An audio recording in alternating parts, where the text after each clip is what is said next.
Hello, everybody, and welcome to the Aegis Vanguard League. Today, we're going to have a fantastic match between HoH Gaming and the University of Southern California. For this first game, we're going to be having HoH on the blue side of the map, and we're going to be having USC on the red side. I'm Yarko, and today I'm in the booth with Cursive. Cursive, how are you doing tonight? I'm doing well. I'm doing well. So happy to be here. Yeah, as am I, and we are currently just waiting on everyone to enter into this first draft. Given the state of the game right now, we're waiting on Renata being added, we're waiting on a few new skins, and we're currently waiting on the patch that will finally take out that Smite top meta. What do you think we're going to be seeing out of the draft tonight? Right. So a little narrative that I'll try to paint here is USC is 1-1, HoH 0-1. USC coming off a loss actually against Grandview JV, and they actually beat Northeastern in week 1. One of the things that I really liked about USC is just overall, it seems like they really know that they want to play through bot lane. They have been prioritizing Caitlyn and Jin over something like a Jinx, which was a little bit surprising even when it was up. And on the side of HOH, one of the things that they're actually running into is because they are a team that actually filled in for a team that dropped out. Week 2 was actually their week 1, and I feel like maybe they're having some hiccups because they also played Northeastern and were up really, really big against this team. 8K at what 25 minutes, and somehow they ended up losing both of those games in 33, and I believe the other game was 35 minutes. So there are definitely some struggles from both of these teams. Both of their matches on each of these teams seem to be taking a little bit longer. I believe USC is right around 30, HOH is right around 34, league average is around 30. So USC a little bit faster, but overall there's I would say a lot of similarities with each of these teams in general.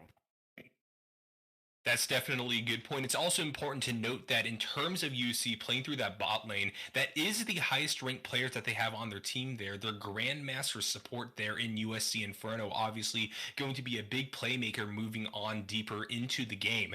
Do you think that maybe some of HOH's late game problems comes from how they were managing objectives? And do you think that that might impact the way that they decide to draft going forward? Perhaps going for a more early game dominant style of strategy? Or do you think that they're going to look to kind of sit back and scale and maybe use the added power from later on to maybe help them secure those last few objectives, get that Baron, get that push into the enemy nexus?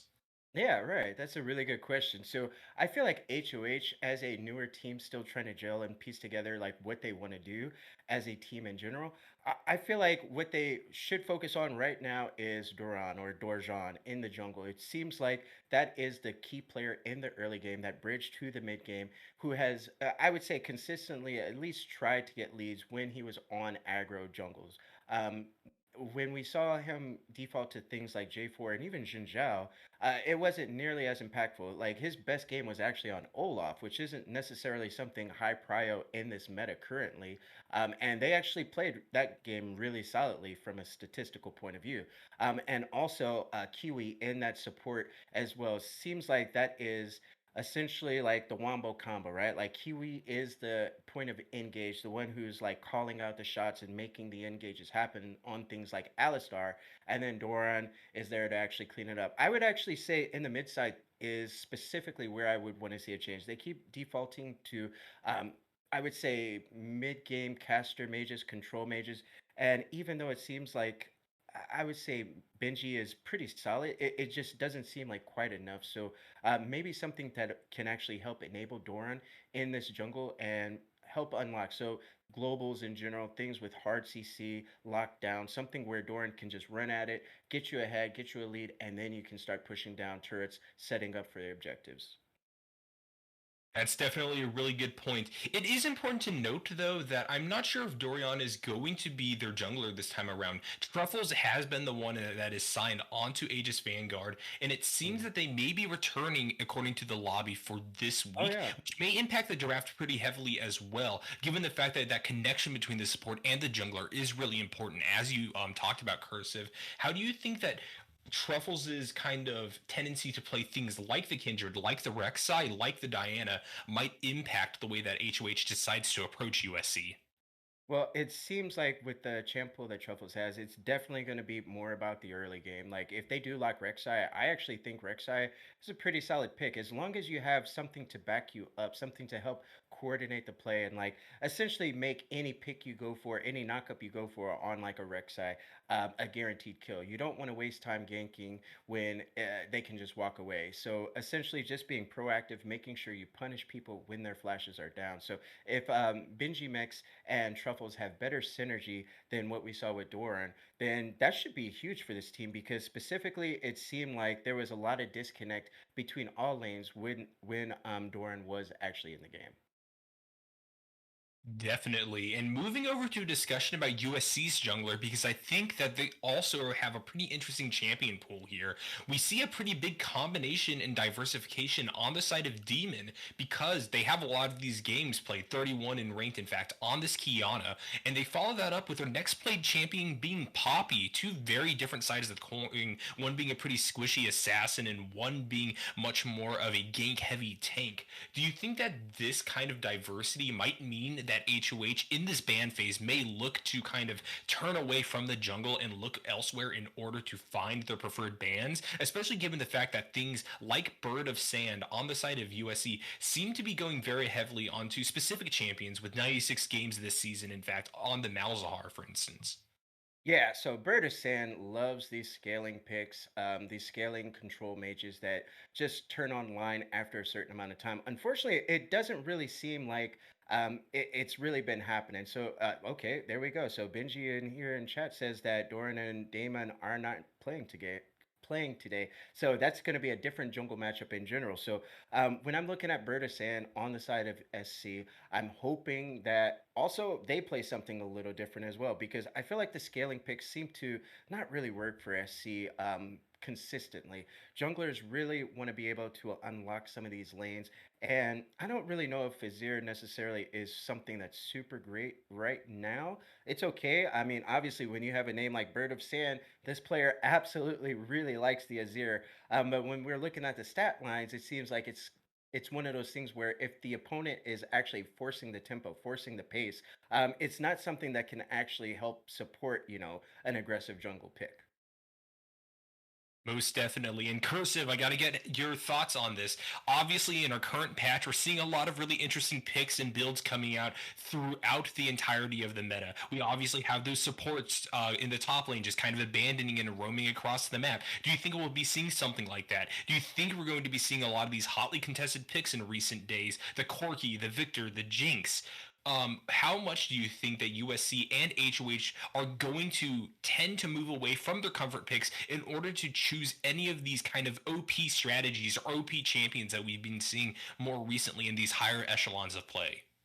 Right. So I do believe that each of these teams have identified power picks in the meta. They absolutely know, like, hey, this is something that's super strong. They all do it, and they all kind of draft that same sort of premise. They all seem to say both of these teams. When I'm saying all, I'm saying both of these teams really have identified power picks in the meta in general. And when we're looking at pocket picks, however, in SC's case, I will say a lot of their pocket picks had been banned away. We haven't really seen HOH too much in terms of stat line, but I'm sure many of their pocket picks are going to be banned away as well. So I do think that it is up to each of these players to have something in their back pocket to say, hey, it's like one of those. You remember Yu-Gi-Oh? From it's like you got the trump card. It's like you activated my trap.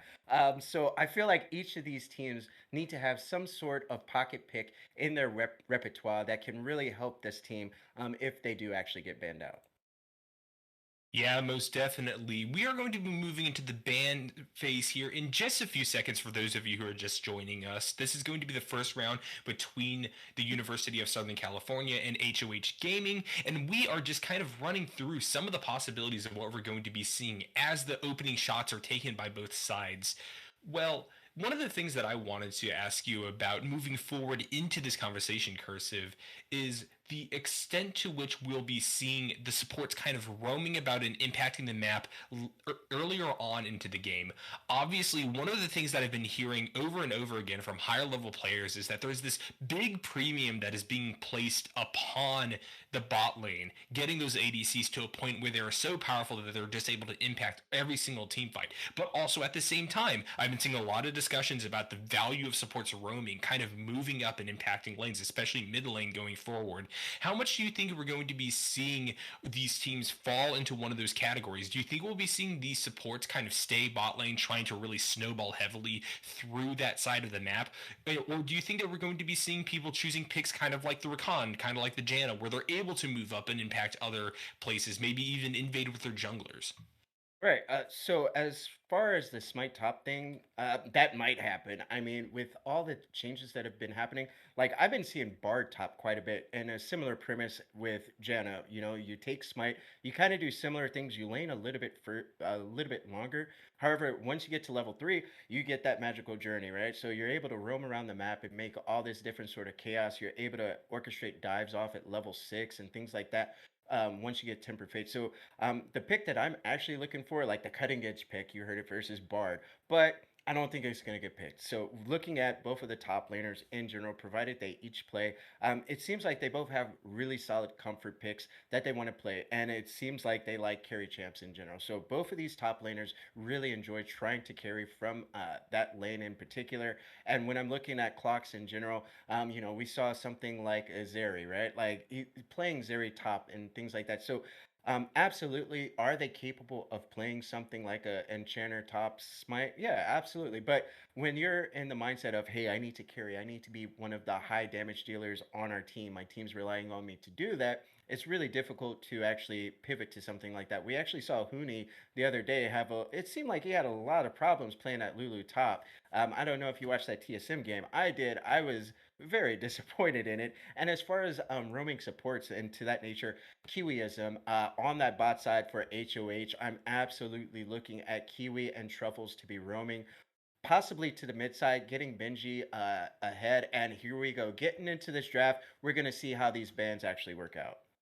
Yep, first ban session is going to be going over to the side of HoH, them starring on that blue side of the map, taking a little bit of time with this first pick going forward. They have a lot to obviously consider given all the variables we've been talking about, and it looks like that comfort pick of the Malzahar is going to be the first thing hovered here and locked in.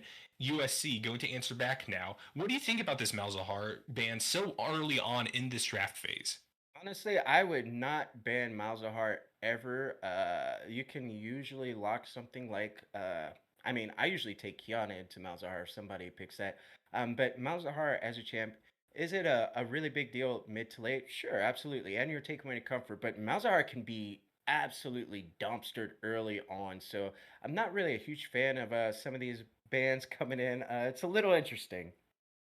Most definitely. We see another comfort pick ban out here. USC deciding to take away the Kindred from Truffles, but HOH answering back with the Master Yi. I don't think we've been seeing much of that at all in competitive play recently. Do you think maybe they're trying to cut down on a funnel strategy, or what do you think the thought process is Yeah. behind this Yi being taken out so early on? That's what I'm gonna guess is absolutely a funnel, and I like that they take away the Caitlyn as well. This is something that had been actually a big pick for both teams in general. But yeah, the Victor and that Akali getting taken away. Okay, hey, there we go. The Jinx. I was hoping that they finally picked Jinx, and they absolutely do. So all the other games, Jinx was up. They didn't actually take it. Now they are gonna say, hey, you know what? We learned something here. We're gonna go ahead, just insta lock that Jinx and B1. It is Valentine's Day. Love is in the air, and Caitlyn getting her cupcake taken away from her means that HOH is going to choose another arcane pick with the Jinx as their opening volley. USC, on the other hand, looking to hover that Karma right here. That's a pretty powerful pick that can obviously be flexed into a lot of Ooh. roles. And the swap to Zeri means that they were probably considering a Karma top there, instead going for that Zeri, and now Karma most likely going to be put into that support role for USC. I actually like this a lot. So you have a double flex right here with the Zeri Karma. Karma, really versatile. Zeri, also same thing, really versatile. You can absolutely go to a Karma top, still lock yourself a Yumi as well. And here's a funny stat, right? With the Xin Zhao hover, Xin Zhao has been picked, I want to say it's been picked 13 times or 12 times. It's actually one of the most picked champs in this league, in this AVL league. Here's a funny thing though. It actually is only at a 50% win rate, and which is surprising because Jin Zhao is normally something that is a high profile power pick, but it's not really getting the wins like you would expect. Yeah, Xin Zhao obviously a fantastic early game jungler. Zinni Boy being able to gank at level 2, just being incredibly powerful given how heavily emphasized the bot side of the map is recently. I do think that that 50% win rate may come from the fact that players have just been kind of gravitating towards him as an OP champion more so than him being a type of comfort pick. But definitely his power is going to be something to watch out going forward as HoH is going to lock in their third selection of Leona, solidifying their bot lane most likely as that Jinx Leona combo. If we see them matched up against Zeri Karma, just saying if both Ooh. decide to go bot lane, what do you think that's going to spell for USC? Oh, I think they got a death ball going on right here with Karma Olaf Zeri. So this is so nice on the side of SC. I like this a lot. Regardless of where the Karma goes, you're always going to have that Mantra Shield available. That means, hey, you're able to speed up everybody, and that's exactly what Olaf wants. Olaf wants to chase you down, get on top of you, wreak havoc on you. So I do like the way this is going. However, when we're looking at the side of HOH with this Leona and Jin Zhao, it's going to be difficult to get to the Jinx. The fact that you have all this sort of, I would say, pressure in general. So when we're getting into these bans here, the quirky, you can ban that away. Like I'm really hoping USC says, hey, we're gonna play aggro. We're really gonna take it to HOH in this early game, and that's what the comp they have is actually going for so far. Yeah, definitely. Corki obviously being a super contested pick, and the fact that we already seen Jinx selected kind of speaks to me that we aren't going to be seeing any more of these real powerhouse champions being selected for the rest of the draft. But instead of going for the Corki, they actually are going to change that hover at the last second to the Jace. Jason Victor, once again, another big ship kind of banned away on Valentine's Day. Cruel from both of these teams. Yeah, I think HOH wants SC to actually ban out the quirky, if anything, because this is saying, hey, you know what? If you guys don't ban quirky, we're actually going to take it. Because Jinx quirky is it's something that actually does a lot of damage in the team fight scenario once you get 2, 3 items. So it does make a lot of sense right here, and they might miss this ban. It Let's see looks what like they. they missed two bans, in fact. HoH now on their last ban here. Interesting to see what happened on the side of USC, if maybe they just wanted to leave more things open for themselves. But we now move into these two last Oh. picks for either team. Gwen being banned on the side of HoH to round out that side of the draft here. What do you think we're going to be seeing from here on out? So they lost 2 bands because the subs that they're using. Okay, there goes the Janet top that you were talking about. We'll see if this gets locked in. If they do this, it will be a super low damage comp come, after 30 minutes. And like we talked about earlier, these games from both of these teams have been lasting quite a long time. So if I'm looking at HOH right here in response to this double enchanter comp, you got to have something that can absolutely deal either tremendous amounts of damage in bursts to actually just kill people before shields and heals really kick in, or you got to have it yourself. You got to be able to out heal and out shield. And so far, I think Tryndamere would probably be a decent choice here. It's going to be uh, I mean, solo lane Tryndamere, so you're able going to actually push down turrets a lot. So I think Tryndamere should be the lock in here. We'll see if they want to do. They are going to be super AD heavy though. Yeah, Tryndamere obviously usually being picked as an answer to things like the Janna top. The fact that he is basically the perfect split pusher means that they're just going to be able to sit in that top lane and continually snowball, draw multiple people there, and hopefully duke it out and stuff like 2v1s. And Nivea being hovered as the last pick for HoH here, I think that that might help a little bit with some of what you were discussing earlier with the fact that there is a lot of AD coming from HoH with Anivia and Rise also being in the consideration here. Both of those balancing out the team comp, ultimately going with Anivia. We are now moving on to that last pick for USC. Yeah, hopefully USC gets something that can either A, be a really, really strong presence early game to complement the Olaf, or B, something that also gives you more CC lockdown to actually engage. Because right now they don't necessarily have hard engage. They're just running at you with, Janna, Olaf, Karma, and even Zeri. Like if you have something with CC right here, I really feel like they did the exact opposite of what I was hoping for. So this is going to actually be somewhat difficult for SC to execute once we get to mid game. After lane phase, in general, we're looking at HoH. They have all the tools to start up fights, right? Like everything that you could want to start up a fight with a Jhin, a Leo, and a Anivia, all that's done, and Jinx even with the Chompers as well. Like they can absolutely start up fights in this 5v5, or even if Tryndamere split pushing, you can always do a 1-4. They can still start up fights just fine. When we're looking at SC though, yo, if they do not start snowballing early on, I mean like level, well, let's say 3 minutes. Like Olaf is probably going to be ganking somewhere. We'll see how he pass and everything. Olaf, Jenna together with a Karma, like that's a lot of shields. That's a lot of speed ups and all those sorts of things. So we'll see if this Olaf can get fed and take over the game. On the side of SC, because they've put all the eggs into that Olaf basket, and now we have the Zeri and the Graves to kind of back them up as marksmen. I think it can work, but it is very conditional on HoH actually just misplaying as well. So the burden of execution on this one is absolutely on SC. Like you have to be able to execute this comp. It looks awesome on paper. Now it's just about, hey, can you actually pull this off?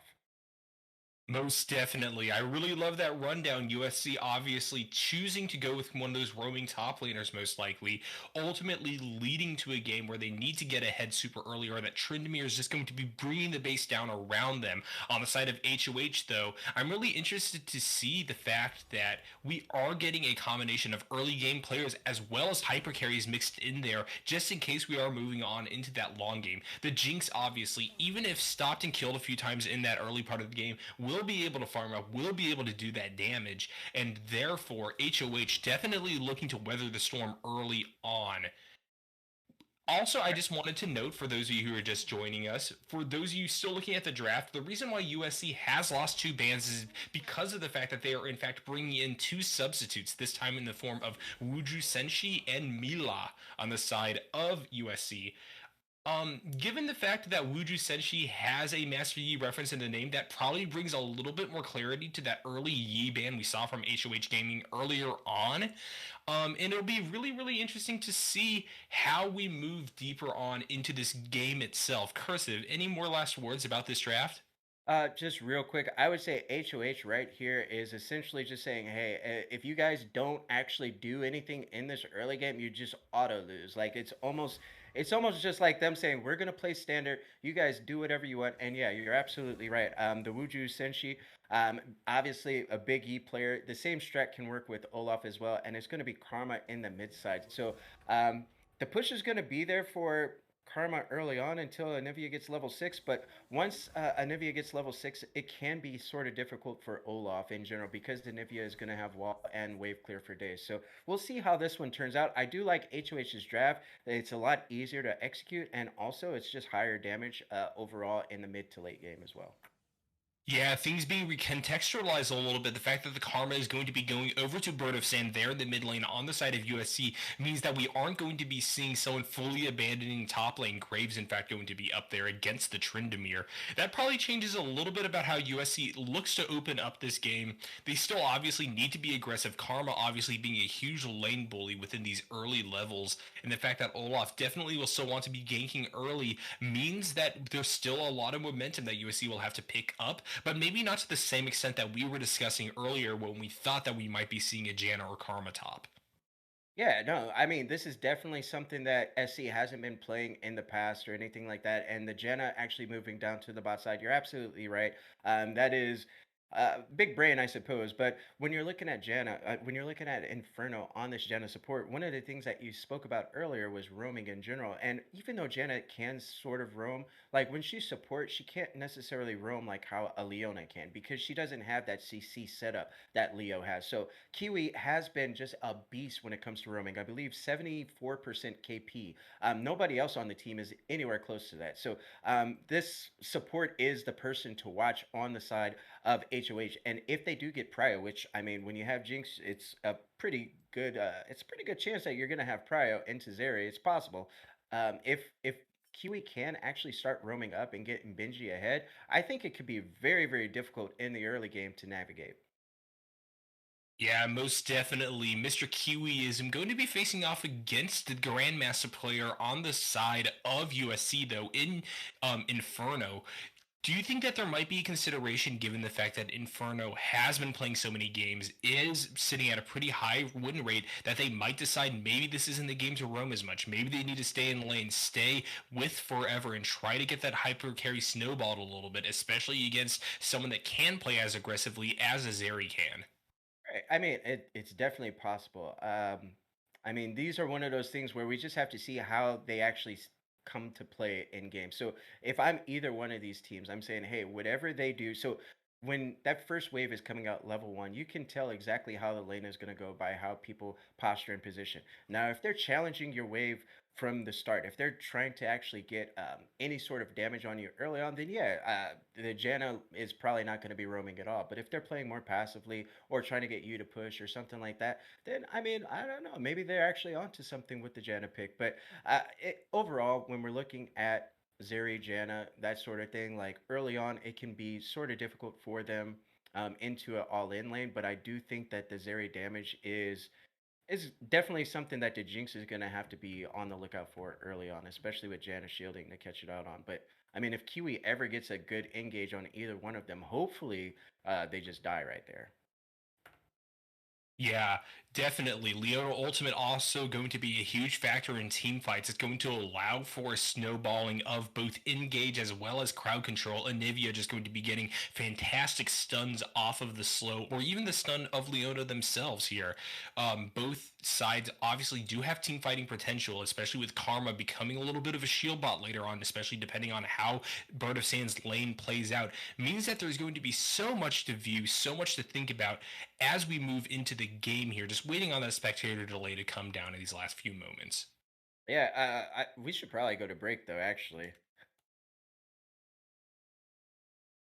we should probably just take the break and then we can set it up because the loading process and all that. So yeah, we should probably just go to a break here and then we'll get back at you guys as we queue into this game with AVL Week 3.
Hello, everybody, and welcome back. Today, we are going to be moving into this first round between HoH Gaming and the University of Southern California. It looks like we're going to be just getting a 5 points on either side after what was a pretty exhilarating draft. I'm Yarko here with Cursive. Cursive, what do you think about this early game start? I mean, what's to say here? They're both defending. I would have actually liked to see Wuju Senshi just invade with Karma and the Janna here. If everybody took shields, obviously they didn't do that though. Nobody takes shield level one. So it would have been spicy, if you just say, "Hey, we're just gonna go full on, run at you, see if we can chase you down and get a kill, burn some flashes." Maybe it would have been interesting. Yeah, obviously Olaf, a champion that just loves to run at things almost as much as his Freljordian brother in Tryndamere on the side of Clocks there in the top lane for HoH. Where do you think we're going to be seeing both of the junglers start? Do you think we're going to be getting a leash? It sure looks like it for USC at the bot side of the map here. Meanwhile, we have Graves clustered up on with Kimchi in this top side bush, just waiting for Tryndamere to walk by. Yeah, this to me signals that Olaf recognizes that Kimchi is going to be perma pushing this wave, which, I mean, Graves basically does into the Tryndamere. So probably going to need some help there around that 2 to 3 minute mark. And it's basically set up now that Wuju and Truffles might run into each other, provided this does happen the way that it should. So if Kimchi is perma pushing, Clocks is going to be under tower, and then the two junglers should both be there to actually back up one another, back up their Yeah, lane. yeah, most definitely. Mila and USC Inferno there on the bot side of the map for USC, both opting for kind of non-traditional summoner spells. USC immediately going to be getting engaged on here on that level 1, getting ignited by Mr. Kiwiism. Zera going to have to D-push with a few of the auto attacks. But I was about to ask, what do you think about the choices for the cleanse and the exhaust on the side of USC? I actually like that a lot on Mila, basically saying, "Hey, you're not going to be able to kill me." However, Janna is a prime kill target right there. And we saw Kiwi just take that initiative. As soon as that Zenith Blade hit, they went all in on the Janna, pop up the Ignite right there, get a lot of HP burned away. Janna doesn't burn any sums or anything like that, but hey, in the future, they're going to try that again. So if you're this Janna, if you're Inferno right here, you have to make sure you're positioning well because Kiwi is absolutely looking for you. Yeah, most definitely. Also, the fact that we have Mr. Kiwiism on Leona going Glacial Augment means that that level 1 invade is all the more deadly, right? You have the ability for the engage to kind of act as a lockdown without needing Leona Q up in order to do so. Meanwhile, on the top side of the map, Kimchi obviously on that rage top laner, the bane of everyone's existence, pushing into Clocks early on in this game. It'll definitely be interesting to see how that lane will play out going forward. Yeah, absolutely. And it looks like Tryndamere can't actually take that rage bar and build it up anymore. It has to burn it for HP here. But the freeze that he has set up is so good. And yeah, it's going to break right there. So I'm looking at this Olaf right here. Wuju's going to go ahead and back after the Scuttle Crab. And as we're looking at this bot side as well, I actually think that this could be a big fight coming up for the bot side. Like, the fact is, the wave is pushing back. The Xin Zhao is already there. We'll see how quickly they can actually push this wave if they decide to push it the entire way. Definitely both teams on the bottom side of the map at level 3 there, with the fact that you have Xin Zhao in the area and Wuju Senshi backing and beginning to move back to the bot side. It might mean that we're going to be getting a full 3v3 here on in the bot lane. The wave is going to continue to go towards HoH though in their favor, getting that crash back onto the enemy tower. Wuju Senshi gonna kind of pop their head in, throw one axe down, but it doesn't look like that's going to amount to much of anything. Yeah, just kind of backing up the boys there, making sure it's all good. And we see Kimchi on the top side pushing this one in as well. And this is how this matchup goes pre-6. And okay, Xin Zhao is here. If this, never mind, let's go. Yeah, immediately we're getting a Zenith Blade. That's a lot of damage going out. The USC Inferno going to have to W themselves, but that's not going to be enough. And now look at the Mila, also very low, going to be moving in. Rouge Senshi in the area, getting stunned out by that Leona Q, and getting engaged once more. A triple kill going over to the hyper carry on the side of HoH. That's a disastrous play for USC. Oh, Forever is picking it up. Let's go. The money bags is pretty good right now. Forever. about to pick up some more change here, getting a plate as well. And that all happened just because Inferno just barely misstep. Mila just barely misstep. Everybody's there. As soon as that Zenith Blade goes in, everybody collapses, and Mila unfortunately flashed the wrong way and dives for it as well. So a costly mistake that happens right there. And now you have this hyper carry Jinx with 3 kills, 300 gold bounty, and up a pickaxe as well with a Noon Quiver. So this Jinx is super, super strong. Dragon just spawns, and they're probably going to rotate over and try to pick this up as well. So big, big play right here on the side of HoH to make something happen and get forever fed early. Most definitely. 3 kills, especially onto a Jinx this early on in the game, is going to be sending off warning lights for USC. Mr. Kiwi's back in the area, maybe looking for an engaged Mila going to be able to move out of the way there. But the fact that Mila and, wow, that's a lot of poke damage going back. DL Forever using those rockets to great effect. USC Inferno going to have to use that one quick Q in order to peel away. But once again, this probably is going to force it back out of Mila here, and that means that you continue to get that priority with Xinjiao on the bottom side of the map. This is probably going to be an attempt at Dragon on the side of HoH Gaming. Yeah, everybody's back in here on the side of SC. They just say, hey, this Dragon's free. Pings are going down on the mid side, and Nivea's just barely overextended. Wuju is absolutely trying to pick up this crab and back up Kimchi the boy up in the top side. So it's interesting how this is playing out so far when you're looking at the side of SC, who drafted this early team comp, and it is not paying off so far. We're going to have to see, can they absolutely do anything to get some pressure on the map? We see the invade by Wuju, and now it's about absolutely like getting kills, right?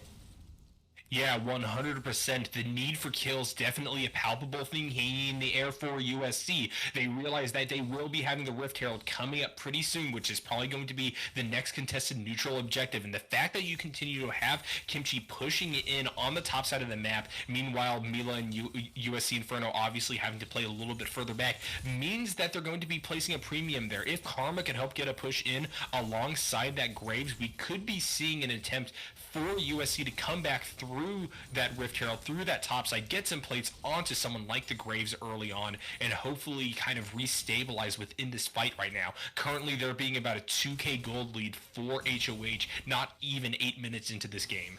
Yeah, now we see a Nivea roaming. And Nivea is a champ that has like really, really bad mobility, like some of the worst mobility in the game. And Kimchi is wise to look at this. Yeah, Benjamin's apparently just thinking, I need it, and going forward out of that bush. Kimchi was a bit wise, as you said right there, and they're just going to throw a blizzard down and kind of reconvene back in the lane. Leona also notably on the top side of that map, and it looks like with Zinni Boy and the Leo, they're going to be going for an invade onto Wuju on the red buff. There goes the Zenith Blade. Wuju popping ult, rocking back, and it looks like they're just going to have to give this red buff over to the side of HoH Gaming. Yeah, and if you were looking at this and saying, hey, on this draft, which one of these teams would be pushing the pace at 8 minutes? Generally speaking, you wouldn't really be saying HoH with the draft that they put together. However, when you look at the stats, I mean, fact is, 15 minutes, 25 minutes, they're constantly getting leads from what we've seen statistically. It's just about closing it out. Now it's about, hey, you guys are starting to build up this lead, right? Like, what are you going to do to actually close out this game? And I know that's crazy to say at 8 minutes, right? But I'm just looking at this from the point of view of every single time we've actually seen this team play, which is twice, which we didn't actually see, but they've played 2 games so far. They've been up at 15 and 25, and they just can't close it out. So if they can make this happen on this one, this would just be such a big win for HoH Gaming. Yeah, definitely. I think that one of the things to note is that while you oftentimes saw a huge lead coming through on the side of Benjamix, this is one of the fewer times where we're seeing Forever being the one with that early game lead. And I think the fact it's on such a hard scaling champion like the Jinx means that we may be seeing a more coherent early game and late game come through for HoH Gaming. It's also important to note that all I talked about earlier in terms of that priority and whatnot does not matter for USC. USC going to have to give up that Herald there to the Xinjiao after that invade. A little bit of a fight going here on the top side, but we'll just call that trading for both of these beef tanks there. Oh yeah, and look at this. Jinx just basically picked up all that farm. A little bit of it was solo. You see Leo right here. Kiwi is still only level 5. When we're looking at Inferno here, level 6. So Kiwi on that roam up actually just donated all that XP to the Jinx. This helps out Jinx a lot. When you already have that CS advantage, you're getting that XP advantage as well. Helps you come online a little bit quicker when you're looking at things like fighting in the top side. Yeah, clock's gonna be spinning to win a little bit. Kimchi gonna have to dash right out of there, moving back towards the tower, taking it back right now with farm being pretty even on either side. Notably, Xin having both completed a few pretty strong ganks, as well as getting that Rift Herald, standing at a pretty large CS lead over the Olaf right now. Meanwhile, the rest of the CS across the map is relatively even, but there's definitely the kind of widening gold gap for the side of HoH, especially now as the Tryndamere level 9 already coming online a little bit. Kimchi playing a little bit closer to tower over and over again. Do you think that this means that even this next dragon may not be contestable for USC?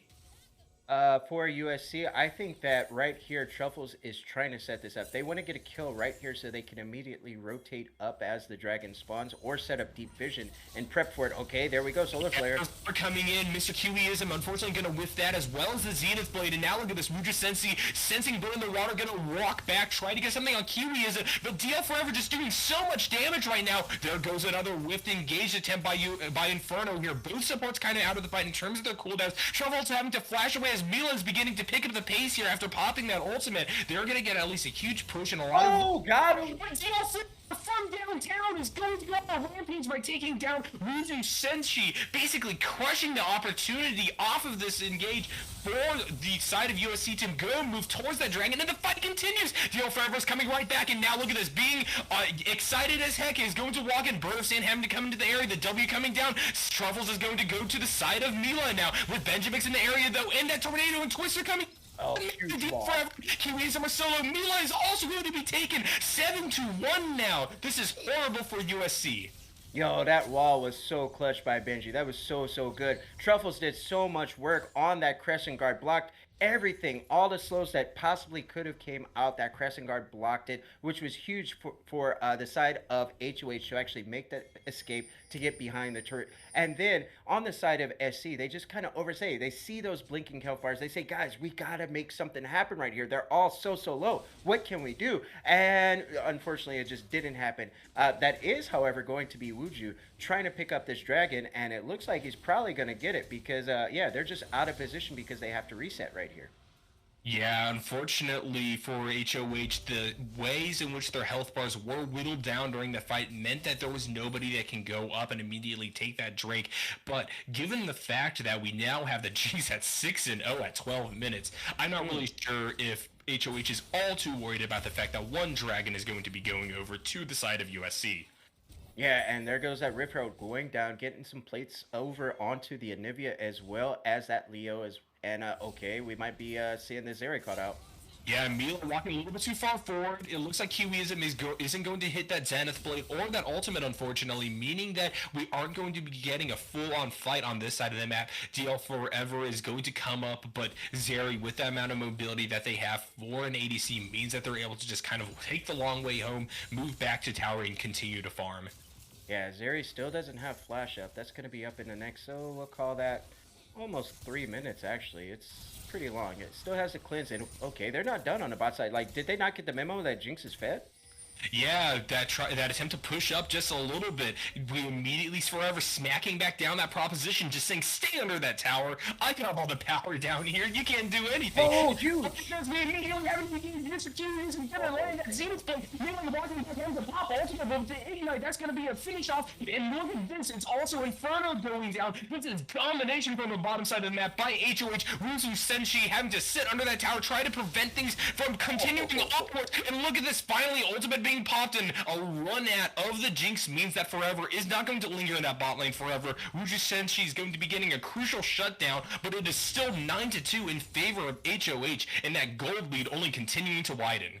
Yeah, Forever just popping off right here. 7-1-2 now has a fully complete Gale Force Zeal and has the Berserker Greaves as well. And look, another roam up by this Anivia trying to make something happen. I don't think they can do this, but I just want to say, Forever just barely misstep right there. Got to respect the early game damage of Wuju on this Olaf.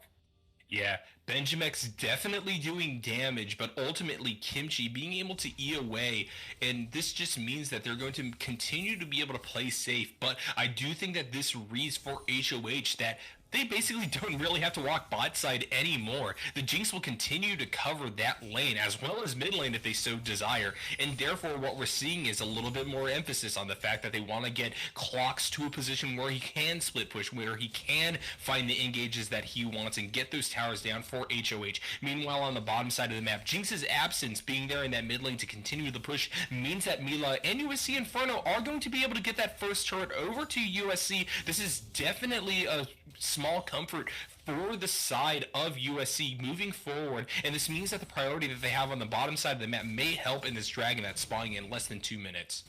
Yeah, and yo, he didn't pick up the eye. He actually walked right by the eye. Oh, that is sad right there.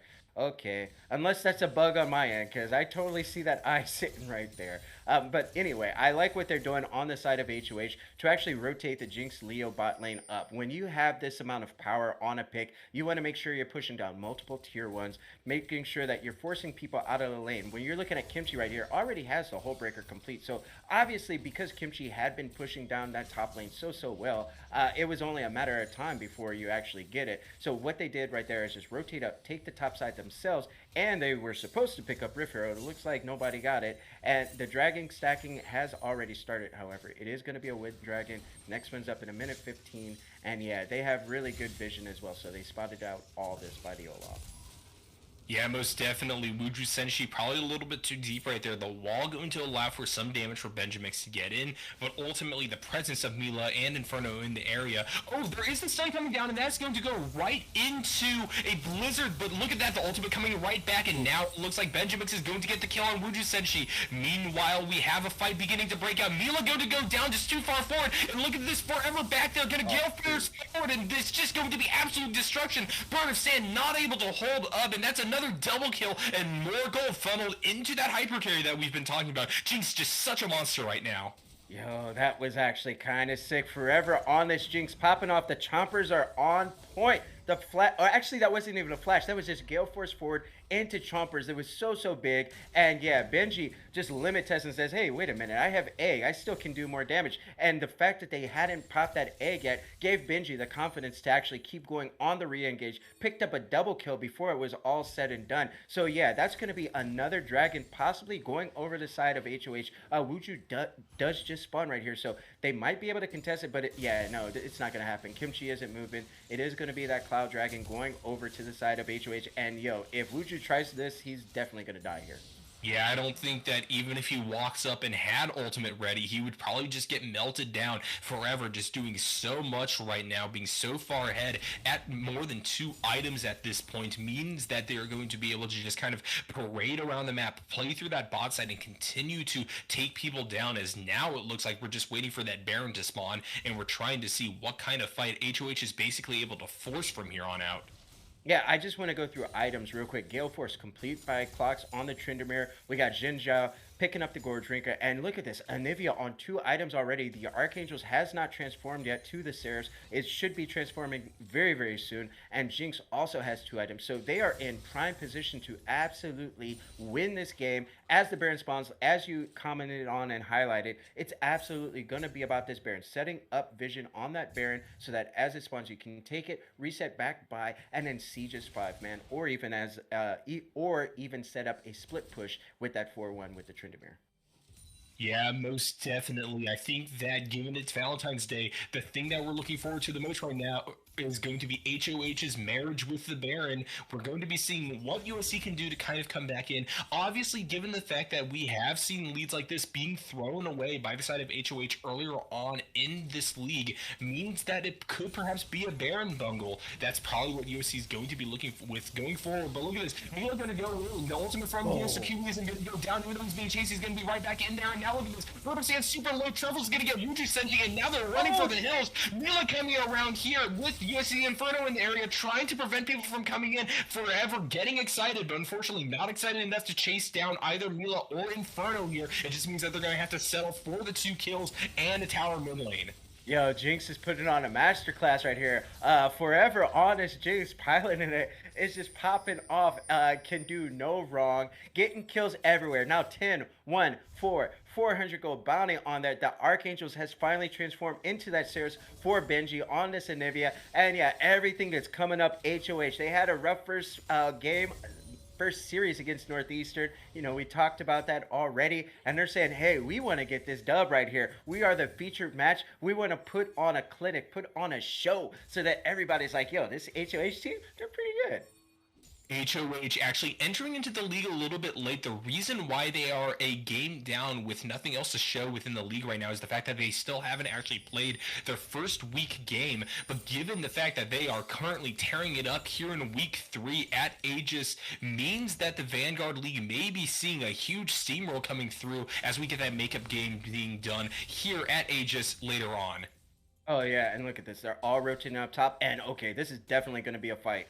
Yeah, Truffles there trying to get a W over the wall, but unfortunately not going to be able to connect with Kimchi. But we do have more people moving in now. Mr. Kiwi is looking on, trying to contest that topside tri-bush, trying to get a dive situated here as they continue to push people further down into that lane. We now see the Baron up. That's going to be a big Janet tornado, but with nobody else there, it's just going to be more of a peel for themselves more than anything else. Look at this. Zeri having to back, meaning that you have a lot of momentum continuously on the side of HoH just living in the enemy's topside jungle.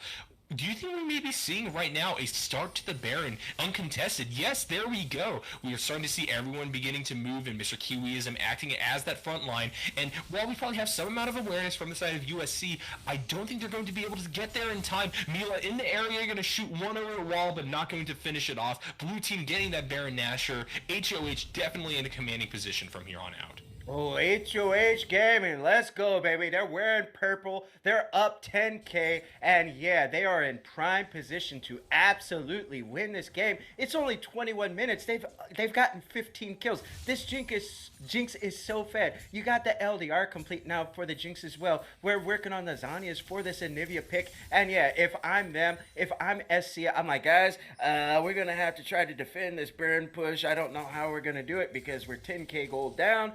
Hopefully we can kill the Jinx, but how do you set that up? You don't have any engage. That's the problem with the draft. They don't have the CC to actually lock anybody down, and that's why they're running into so many problems on the side of USC. Yeah, it definitely feels that even regardless of the goal difference that we're seeing on the side from USC, the fact that you just have them constantly being engaged on rather than doing the engaging means that people like Kiwis and like Benjamix on the side of HoH are just able to continually catch people out and get those good fights going. Look at this, an objective bounty going over to the top side for the Graves and the side of USC. Oh. And we're going to be getting Inferno on a stopped back here. But that is just going to continue to allow for a death march here at the bottom. Truffles, Kiwiism, and Forever all there getting a tower and moving back to take a third dragon, moving on to the Soul Point. Yeah, they're going to go ahead, put themselves on Soul Point with the Cloud Dragon. And now they're saying, hey, we got Tryndamere pushing top. Let's go ahead, group is 4, 5, whatever you want to do. We got to get something out of this Baron play. Baron is for Siege. Make no mistake about it. They already dropped that tier 2 on the bot side. Let's hope that they can actually crack open an inhib. And okay, Tryndamere might be caught out here. Clocks here being the one finally being caught. A big rotation. They're going to pop the ultimate here, trying to take down one. Ooh! Actually going to be going down, and look at this, Clock's here healing back up a little bit, but it is still going to be a 1-for-1 on the top side of the map. But look at how much pressure he drew right there as we have a group of 3 thundering through the mid lane. Bird of Sand watching kind of impotently as that mid inhibitor is going to be going down. And now look at this, Benjamix pushing that bot side wave as well with the Nivea's powerful wave clear alongside those boosted minions means that they're probably going to try to maybe end the game right now. So Benjamix is going to destroy the inhibitor, and look at this, a kill going over to the side of HoH. They are moving as 4, pushing deeper on into that base. There's only 3 left. Inferno, Bird of Sands, and Kimchi there going to have to clear out that last wave as they decide on the side of HoH to pull back as Wuzu Sensi finally comes back up. HoH Gaming leave the base of USC in shambles. They get 2 inhibs right there with that Baron power play. Yeah, Clocks dies right there because they just sent everybody top. But hey, they have Baron. This is one of the things that you have to really be aware of. And I'm sure that on the side of SC, they knew that that was going to happen. Like, they had to have known because when you're wearing purple, you want to siege down turrets. They already knew, hey, we don't see anybody. We don't know where anybody is. All we see is clocks on this Tryndamere. And immediately, as they collapse on the Tryndamere pick, we see Benji, Forever, Truffles, Kiwi going to the bot side. Benji was actually pushing down bot solo. Everybody else was mid. They get that one down. They rotate over to the bot side. They get that down as well. I'm surprised they didn't go for the end, but they're obviously just trying to play the safe. They want to make sure, hey, no throws this week, guys. Let's make sure we make this clean. Let's make sure we get this dub.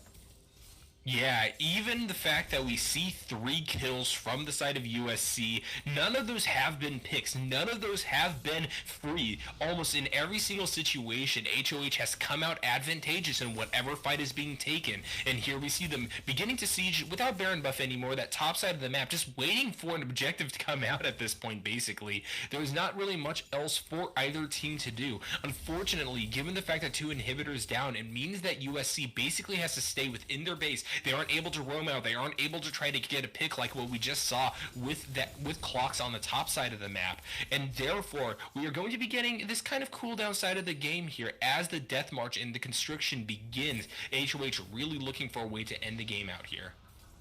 I like what they're doing right here. So they're saying, hey, yo, we don't have Baron anymore. You're right. But you still have this split push threat with clocks on this Tryndamere. So they were saying, hey, it was basically a test that happened right there. They said, hey, we're going to actually push out multiple lanes right here, as well as, you know, the mids are pushing with supers. Let's see how you respond. So if they do not respond properly, Tryndamere just ends the game right there. The fact that SC was like, hey, somebody actually has to stop the Tryndamere. They rotate 3 people over to make sure that Tryndamere isn't going to get anything done. No kills on anybody. Tryndamere backs away as the wave is dying top as well. They just say, okay, guys. The side of HoH says, okay, guys.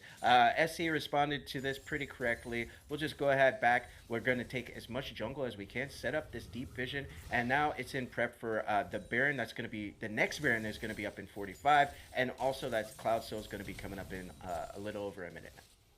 Definitely. We're going to be at a crucial impasse of the game right here. I think we're going to be looking at HoH going whole hog, basically, trying to first get that Baron and immediately rotate down to get that Dragon.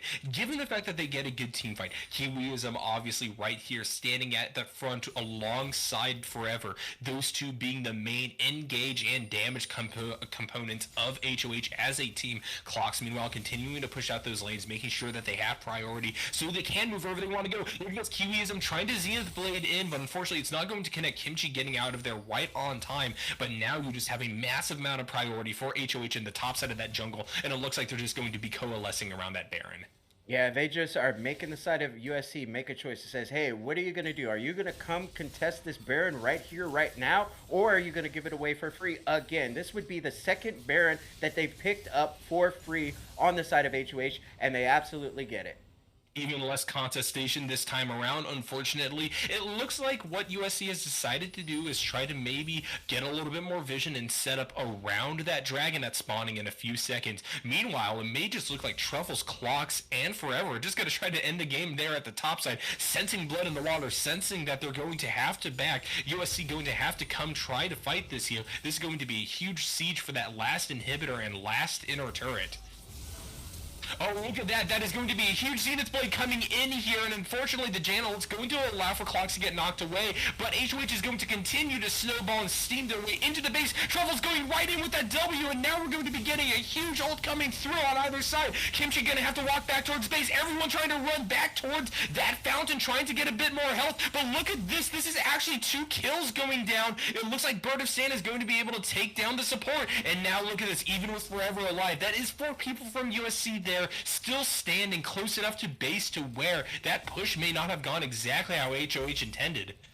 Yeah, I mean, I like the idea. So essentially they say, hey, if you guys want to go down to the Dragon and pick that up, that's fine. We're just trying to end the game with this Baron push, right? And then we see Mila just say, oh man, I actually can't go for this Dragon. Rotates back up to the top side right in time to join in the fray. And here's the thing.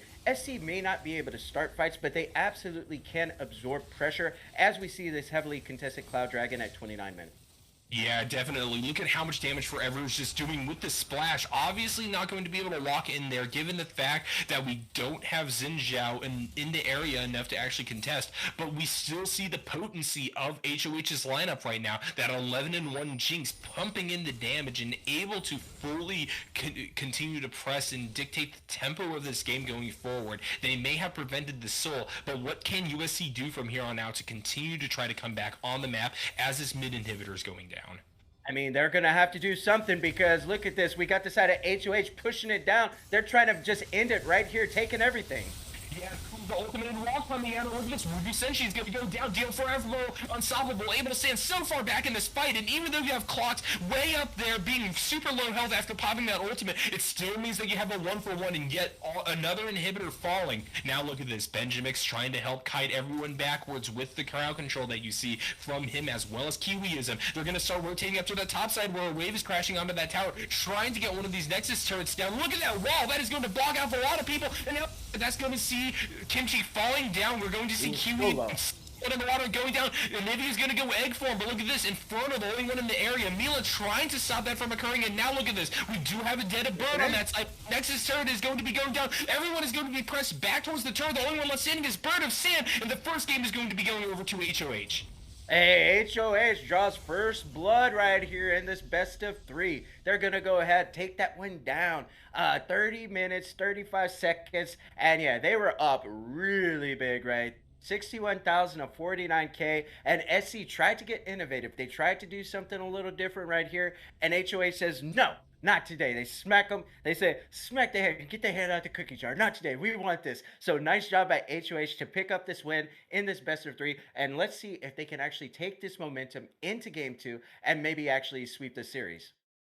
Yeah, most definitely. As you talked about before, there is a damage difference from both teams. Even though we see the Karma building full AP there within the game with that Ludens into Horizon focus, it just isn't able to stand up to the fact that you have this Fed Jinx on the side of HoH coming in and tearing up basically every team fight that she's in. The fact that she's able to play so far back and at the expense of maybe some of the abilities, maybe she isn't able to get Flame Chompers down, it doesn't matter. She's at 11 kills. What are you going to do as USC against a team that's able to outrange, out-engage, and out-damage them?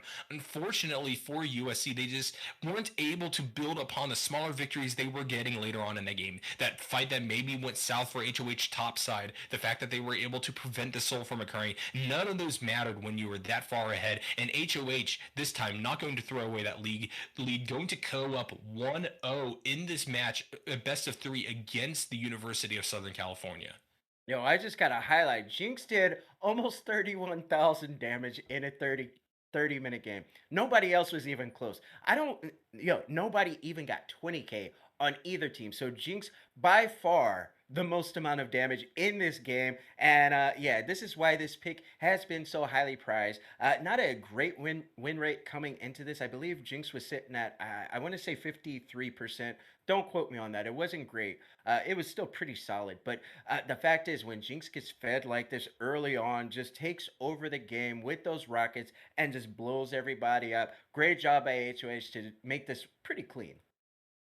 Yeah, most definitely. It'll be interesting to see how we see a shift both in game plan and mentality going forward. What will USC be doing differently to try to cut back against the huge snowball we saw from just a few minutes into the game? HoH, obviously, how are they going to be able to continue this tempo, continue this momentum going forward? Will we be seeing a similar draft come through? Will we be seeing a mix-up to the bans? These are all questions that we have to answer as we move deeper on into this match between HoH and USC.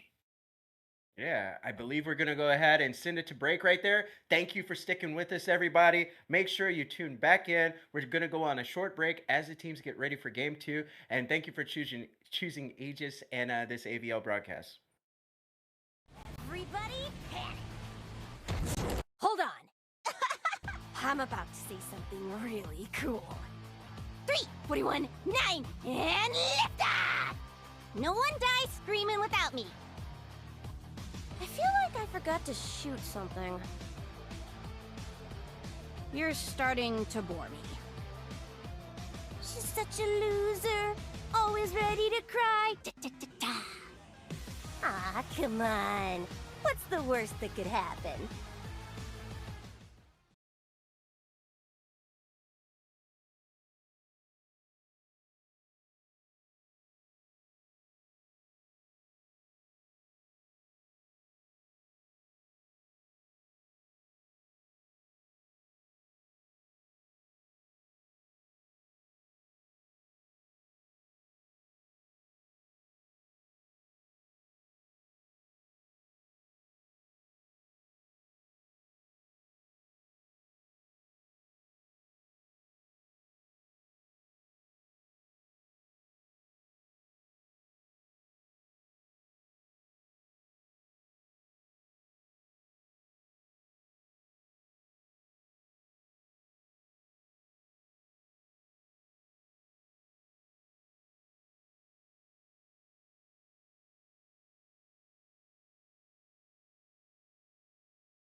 Hello, everyone, and welcome back to the Aegis Vanguard League. Today, we are going to be discussing this first big game that just went down between HoH Gaming and the University of Southern California.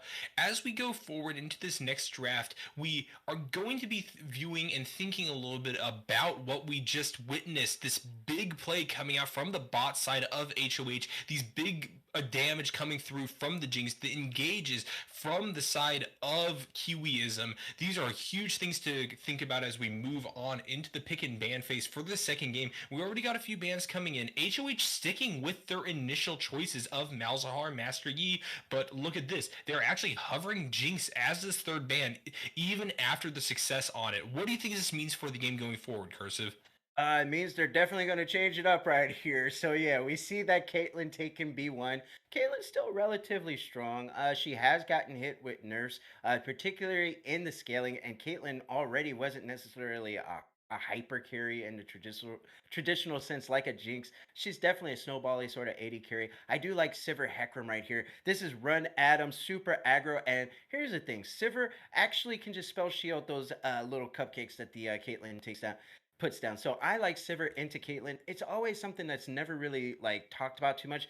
Thresh Kate is, believe it or not, I don't like that lane that much just because of the way that it can kind of function with the cupcakes. It can sometimes be a little bit wonky with flays and all those sorts of things. And look at this. HOA says, oh, we're going to take what you guys should have, which is that Morgana right here. They're hovering it almost to like kind of say, like, why didn't you pick this? Why did you take Thresh? Morg Kate is like super standard. So I think if this does get locked in, it's going to be very difficult for the side of SC to deal with a bot lane that has Sivir and Morgana. So that's double spell shields right there. Obviously, Morgana can be a flex or something like that if they want to go that route. But yeah, this is a really nice roundabout comp with HOH. Says, hey, everybody push R, run at them. We just disrupt and destroy everybody. So I like it a lot. On SC, they have a pick comp with pretty solid laning with Caitlyn. It's all going to come down to, once again, can you get this Caitlyn ahead over Sivir, which is a difficult matchup if Sivir's hitting Qs, and we're seeing this pocket pick of Azir banned away by the side of HOA. Yeah, Bird of Sand unfortunately not able to live up to their namesake for a second game in a row now, this time with Azir being taken away from them. I do like what you were talking about earlier with that Morgana. Obviously, the terrible twosome of Caitlyn Morgana has been a standard bot lane at every single elo for a while now. The fact that those cupcakes can translate directly into a Morgana binding or vice versa is definitely a terror to behold, and it'll be interesting to see what the coordination between the Caitlyn and the Thresh is going to be like on the side of USC. This time, them being on the blue side of the map means that we're going to be getting a little bit of a mix up in how the picks and bans are working. This time, we're seeing the ban of Ari coming out from USC. Meanwhile, HoH going to round off their fifth ban with Jace once again. We saw that coming out last game as well. Yeah, I think this actually. So are they still using eSubs though? I could have swore they still are, aren't they? Yeah, they are. I'm pretty sure they're supposed to still lose those two bans. So we'll see if this actually stays. I'm not somebody who's a judge or official or anything like that. So I do know if you use eSubs, it generally means you're going to lose at least one ban for each eSub here. So we'll see if this actually stays up here. So as they hover this purple Syndra, I think they're just trying to match up with the Morgana here. Yep, going for those colors, going for those goth girls. It's going to be Ooh. a big solidification of Morgana into that support role. As we said, there could be a flex in the mid lane, but it definitely looks like we're going to be getting Syndra mid for HoH. Meanwhile, USC hovering Gwen, obviously something that was banned out by HoH in the last champ select. Gwen being a big splitting powerhouse, also able to be flexed into the jungle. It's something that we've been seeing a lot, especially in teams that need AP, which USC does right now. How do you think that that selection is going to affect what we see coming out of the top lane for HoH? Well, that's a big pick right there. The fact that Gwen makes it through, Gwen is huge, such a big damage threat early on. And yeah, that's going to be a really big problem in the top side. It's so difficult to actually match up with Gwen because that burst damage just comes out level 1, level 2, and not too many champs in the top side can necessarily deal with it. We'll see what HOH, we'll see what Clocks has up the sleeve. Maybe they have something that can actually deal with Gwen. AA Trucks can. Aatrox is okay, I suppose here, but then we have the Oriana as well with this SC comp. So you get the ball delivery with the J4, and hopefully that can actually transition into the Gwen, just going through snip, snip, snip, cleaning it up. So this SC comp seems less about the Caitlyn now and more about the Gwen Ori J4 sort of wombo combo as we transition into the mid to late game. Yeah, 100%. Speaking of clocks, yeah, that Oriana definitely going to be valuable, especially with the need for champions like Gwen to be sticky. This will allow for a lot more crowd control to come out in that combo. We have now Thresh, Jarvan, and Oriana all being able to initiate really strong team fights for the side of USC. Something that we saw as an issue in that last game. The fact that they had that Janna in the support role meant that their engage was lacking, and that allowed for people like the Leona on the side of HoH to just kind of run all over them. So definitely a big sea change coming out of USC. How do you think, now that we both have these teams settled out, what do you think we're going to be seeing in this next round? I think we're going to be seeing a lot of fights. I think top lane is going to be fighting, and I think bot side is going to be fighting a lot. I think that's going to be the two lanes to watch specifically. And if the junglers can actually time their ganks well as those waves are pushing, when we're looking at both of these side lanes, both of these lanes can push. Kate and Sivir, both of them can push depending on how you actually spend your mana with your Qs, right? And when we're looking at the side of top lane, Gwen versus the Aatrox, both of them can push lane as well. So it's going to take coordination with the top laners and their junglers to say, hey, when I'm pushing, you're either going to need to back me up or let me know where you think the enemy jungler is, and also when I'm getting pushed in, right, when I'm trying to freeze the wave, like hopefully they're in solid position so that they can make wraparound on the jungle specifically, out of the jungle specifically. That's definitely a good point. And now that in client we are in fact moving on with the draft, I think that this means that even with the E-sub situation on USC, that their bans are going to stand and continue to go through as the champions are becoming locked in. Obviously, so far, no real variation from what we've been talking about. We aren't seeing anything weird like a Morgana jungle. We are instead, seeing that Aatrox go top, seeing that Gwen go top. And I think that given the fact that nobody's trying anything too crazy, we aren't seeing a support mid once again with that Karma, we're going to be getting a more down the middle style of game. We're going to be getting fights that are more even. We aren't going to be looking for as many picks on either side of the map, even though HoH obviously still is drafting a pretty dedicated team fight style comp. You are seeing that flexibility from USC coming through in a way that is probably going to be a little bit more valuable than the draft we saw from them in game one. How do you think we're going to be seeing the junglers begin their early game pathing? Obviously, Jarvan being someone who wants to get ahead early and keep that momentum going, and Hecarim being someone that becomes super dangerous if you get those early game kills or assists onto him. I think that there's also a lot of focus going to be placed upon those two players going forward. I'm looking at Hecarim right here, and I'm saying Hecarim is gonna do a cheese gang. That's what I think. I'm going out. That's my spicy take. That's the hot take right here. HoH truffles on this Hecarim doing a cheese gang, level 2. But then again, I guess Wuju could do it as well, so that's not really that spicy. Oh, there's gonna be a cheese gank at level 2. That's what I'm gonna be guessing right here. Because if you can absolutely set Hecarim up with a lead, right? Same thing with J4. They can just dominate every lane, right? It can be super, super difficult to come back, especially once Hecarim gets level 6 as well, because now he's able to dive you, get you out of wherever your comfort zone is, set up kills, and J4 is something similar as well. So I do like both of these comps in general. It's all going to come down to one, communication, right? Like both of these teams have been struggling with comms, in my opinion. Like that's me looking at stats and just saying, man, like this seems like a comms problem, a leadership problem, and maybe on the side of USC, maybe they said, hey, these picks, these sort of E-subs that we're doing, this is going to help alleviate the comms problems that we had. Game one didn't really work out so much. They just kind of drafted themselves into a corner. Game two, however, they have a lot more tools available. And I think this is going to be a much, much more even game in general for both of these. Yeah, definitely. That evenness going to be something interesting, given the fact that HoH up until this point within the Aegis Vanguard League has kind of been focusing upon getting snowballs in both of those games that haven't been broadcast, as we were discussing before. They were up something like 8K gold and still managed to lose. This time they were up a full 10K plus gold and managed to win. It'll be interesting to see what they do when they aren't big gold swings either way. If there isn't a snowball going on, how will they be approaching these objectives? How will they be approaching these team fights? Given the fact that you have this Sivir as kind of this like play for the team style of utility ADC, will they be able to continue to play through that bot lane, or will we be seeing the snowball coming from elsewhere for HoH? Hey, let's go. These are some good questions right here, man.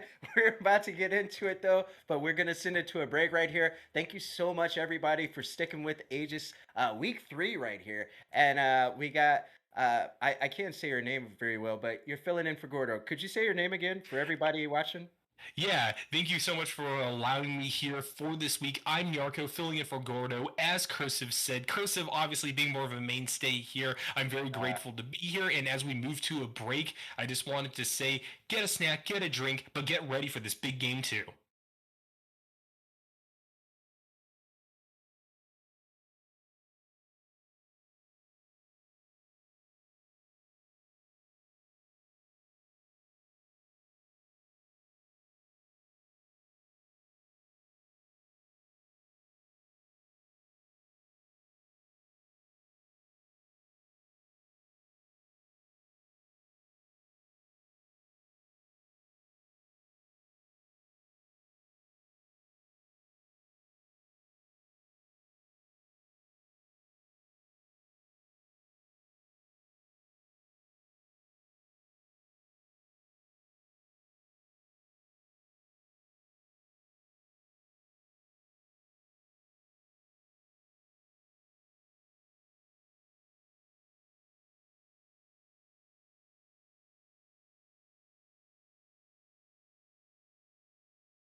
Hello, everybody, and welcome back. This is game 2 in this series of the Aegis Vanguard League between the University of Southern California and HoH Gaming.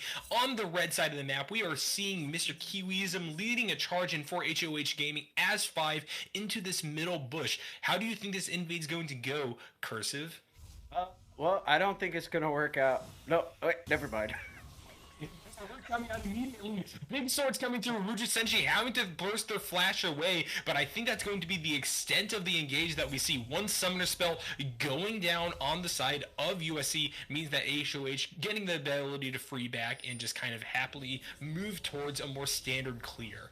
Yo, I love this right here. So that burns the flash of this J4. And early on, I was talking about cheese ganks and everything like that. It's really difficult to cheese gank a level 2, level 3 when you have no flash. So this is so big for the bot side and the top side in general because it says, hey, you know what? If there is going to be a gank, it's going to be very, very difficult for them to actually pull it off. Now, you still have to, be hyper aware of the flash flay or something like that by Inferno on this Thresh pick, but it's not going to come necessarily from Wuju Senshi on this J4.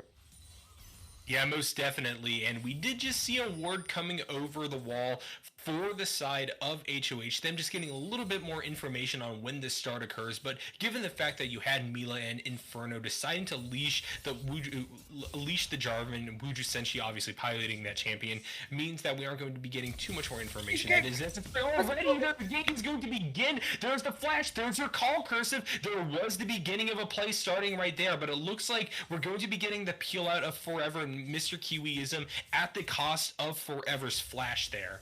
Let's go. Yo, they hurt me right there. Yeah, so it's a lot more, it's more difficult to pull off when you're the Jarvan without that flash. And okay, yo, J4 is actually getting flashes everywhere, top and mid, or I'm sorry, mid and bot. Bleh.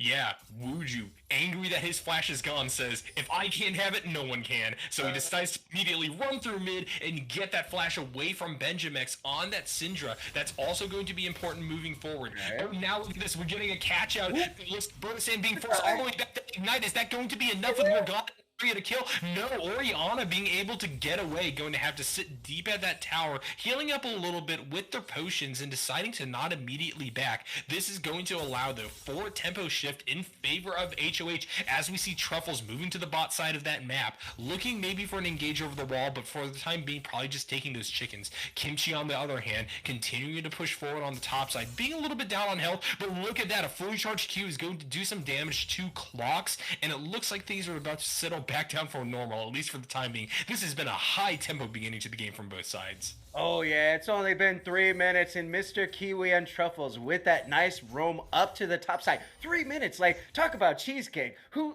actually ganks mid with your jungle support at 3 minutes? That's crazy. This is some big brain stuff right here. So they're trying to make the plays happen on the side of HoH right here. They really want to dub, and they're putting all the pressure onto SC, and yeah, we'll see how this top side goes as well, but I'm looking mid lane as again, right? Like Truffles is here. Okay, never mind. Top is where it's happening.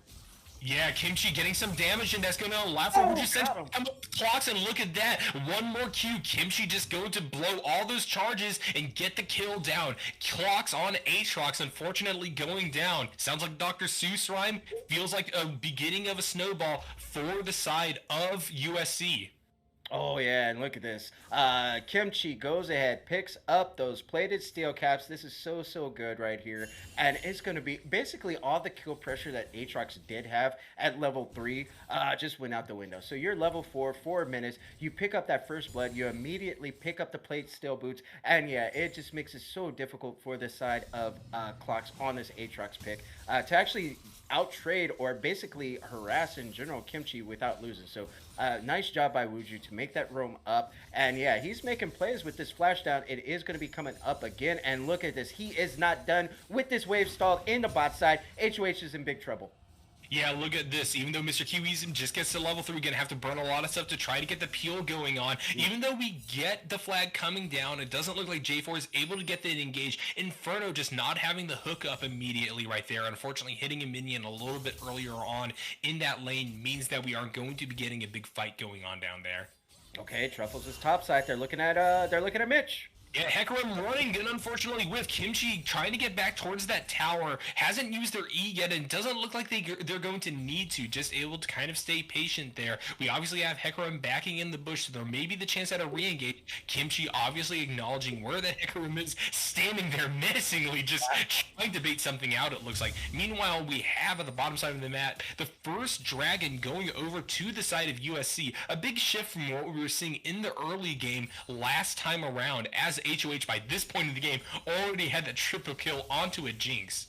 Oh yeah, absolutely. And it looks like this is definitely a draft that is more evenly matched. So the dragons are probably going to mean a little bit more, and we do have that ocean dragon coming up second. So that means it's going to be a better dragon sold than last time. Last game we got a cloud dragon, and oh, so much damage over here on the bot side. Yeah, we're already seeing a ton of damage coming through. Every time Kiwism lands a Q, that is a huge chunk of life gone for both Inferno and Mila, meaning that even though we were seeing a little bit of a CS gap begin on the bot side of that map in favor of USC, we're beginning to see a little bit of a tempo shift now, with obviously them coming back to lane Forever and Kiwism with an item or so. It looks like instead Kiwism just opted to stay on the map, trying to get back that little bit of XP loss from that roam to the mid lane. Yo, it's actually nice that Clocks is able to freeze this wave so hard. Like, this wave has been frozen for like the past 2 minutes. Like, he died and the wave was still frozen. Like, that's the crazy part. So the nice thing is he's actually up very slightly in CS, believe it or not, even though he's dropped once. Okay, top side, we got fighting again. Yeah, look at that. The ultimate coming out from Kimchi here. Clocks flying in. And look at Truffles coming back, going to try to trade a kill. There comes Wudru Senshi trying to prevent Truffles from coming down onto that very weak Gwen. That is another death and a solo kill, basically, for the side of USC. Kimchi up there beginning to look very strong. They had just rushed their armor boots, so I think from here on out, we're going to be seeing them build into that Rift Maker. Meanwhile, in the mid lane, Benjamex getting traded on hard with Birds of Sand trying to crash that wave. And look at this, bot side once again, it's the same kind of story, but this time in favor of HoH. Mila and USC Inferno having to play pretty far back on that back foot, just knowing that a Q from Mr. Kiwism could lead to death. Yeah, Kimchi on this Gwen. I was actually okay. Wow. A lot of damage coming through. Bird of Sand having to flash away. That Ignite coming down means one more hit might do it. There comes a shot coming in, and somehow once again this Orianna just so slippery, able to get out of two dire situations even at the expense of their summoner spell. Look at this, Mila gonna have to immediately cleanse that Q, and now look at this, DL Forever at pretty low mana, gonna have to just try to crash this and back. We do have Wudru Senshi moving on into the area as well. They die if they don't. No, they're dead. They're dead to Reigns.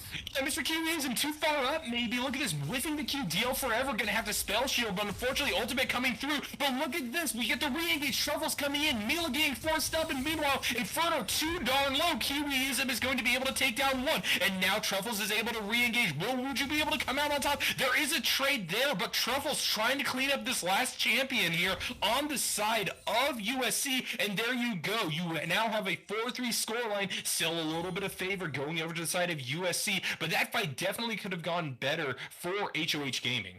If you're just tuning in right now, you are in for a banger between USC and HoH Gaming. It is popping off. It is getting hot up in her. And yeah, there are bounties everywhere on the top side. We got Kimchi on this Gwen pick, who I thought, I was like, yo, the fact that Gwen was open, what, B4 or something ridiculous like that, which is just crazy in my opinion. And okay, fighting on the mid side now as that shockwave lands.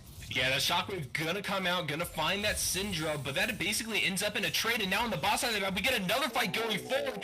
Mila able to cheese out with the help of Inferno. DL Forever down 0-2, a huge sea change from what we saw in that last game, where Forever basically put the entirety of HoH on their back and said, come along, we ride to the Nexus.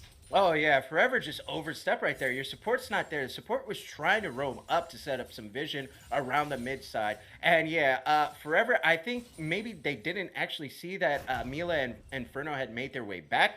Oversteps up immediately. The engage is there. That flay by Inferno lands, and we just see Mila just basically taking it to you. And Forever is going to drop right there. Now on the bright side, Sivir does scale very well. It looks like I'm going to go ahead and assume that it is going to be a lethality build. Don't quote me on that because Sivir can change up, but generally speaking, see Dark Harvest, it's a trigger towards lethality build in general. Sivir is down in CS, and okay, look at this. We have the Thresh waiting in the brushes. We'll see what happens here on the bot side as J4 is actually out of position to try to help them. Yeah, most definitely. The builds will definitely be something to watch out for. The Bandleglass Mirror already being built on Morgana means we aren't going to be seeing a Leandries as a rush here. But the fight on the top side of the map, what we're going to have to talk about right now, an ultimate coming out from Kimchi trying to fire out the full few shots, but it doesn't look like any of those are going to connect, and that means that Kimchi now is going to be on that back foot. There's a huge wave coming towards them. They're probably just going to have to farm that up under tower as they wait for the cooldowns to come back. Yeah, and you see right there on the bot side, as that Q hits by the Sivir, how it just chunks down Mila on this Caitlyn. That's the way you want it to go. You want to be able to hit that Q first on that forward momentum and on the backside as well. You're able to out-trade Caitlyn so well. And then W is just kind of like whatever. So W on Sivir actually scales with bonus AD. It doesn't have any base damage at all. So W itself is generally something that you don't necessarily point into on Sivir unless you absolutely have to if you're going for a lethality build. And look at this Morgana roam right here. It's holding hands with Trouble to see if they can make a wraparound gank happen on Bird of Sand, which possibly could happen, but they are going to get pinged out. So if the Sivir can farm up right here, it is going to be a problem on the side of SC. But I don't think it's necessarily something that's going to be like how the Jinx was or anything. Yeah, Inferno may be a little bit too deep here. The ult over the wall plus the Morgana binding means that USC is going deep in. It does cost the ultimate from Mr. Kiwiism to guarantee that kill, but it is probably worth it to try to get a little bit more money back towards that bot lane and a little bit more tempo towards the side of HoH Gaming. Yeah, and they pick up that Ocean Dragon as well earlier, and yo, that was such a weird sort of patient roam by Kiwi. So Kiwi had been sitting there for a couple of seconds, I want to say that they were on a ward that entire time, or just barely outside of the vision of that ward. And the fact that they had the prowess and the patience to just stay there and stick and wait, and then they get paid off for it is just so big brain, right? Like, props to HoH on this roam up and the coordination to make that play happen. And if you're looking at the side of USC, guys, you're saying, okay, we might be in trouble. Yeah, look at that ultimate coming through. Syndra dumping in a lot of damage, and even with the shockwave coming down on Mr. Kiwiism, finally Orianna not going to be able to get away. Meanwhile, Truffle's in the area, fending off any errant plays by Wuju Senshi. Now realizing that that was a 3v1, they're going to rotate down to that bottom side of the map. Yeah, and when we look at, okay, never mind, they're not done. Look at our fight coming through, and look at that, the Q coming down, USC Inferno getting eaten by the Hecarim. Now Mr. Kiwiism pretty low, but Truffle's in the area at full health. It looks like Mr. Kiwiism's going to be going gold. Victor being able to get both Wuju Senshi and Inferno out alive now. Benjamix and Mr. Kiwiism pretty low. Ultimate from downtown once again. Mila able to get the kill down onto that mid laner. Syndra finally going to be knocked out, losing those two Darksteel stacks from that kill onto the Orianna from earlier. Yo, Mila right there. Ace in the hole says, hey guys, shoots it from downtown, picks up Benji right there, and that is such a nice kill for the side of USC here. And yeah, it looks like Mila just finishes the Kraken Slayer as well. So this is nice for them. And okay, we got more fighting probably about to happen here. Yeah, this is just a real slugfest. Truffle's getting engaged upon by Wuju Senshi, having to just run away. Hecarim speed, obviously a big deal going forward. A Bomby Cinder being built and a rush onto those boots means that they have the movement speed to get away. USC Inferno, though, he was sitting on a ward, and look at this. They're going to be able to go over. There's the flay coming through, forcing the ultimate out of the Hecarim.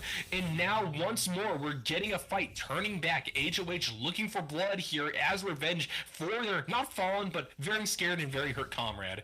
Yeah, what a nice little vision ward right there for the side of USC. They go in for the engage, but Truffles has ultimate the entire time, right? So that onslaught of shadows just uses it, goes unstoppable, gets away from it, and look at that, forever rotates up like a good 80 carry and gets paid off of it. That's going to put them on the board. Now 1-2-0, the Manamune is complete, still waiting for that to change over to that Muramana.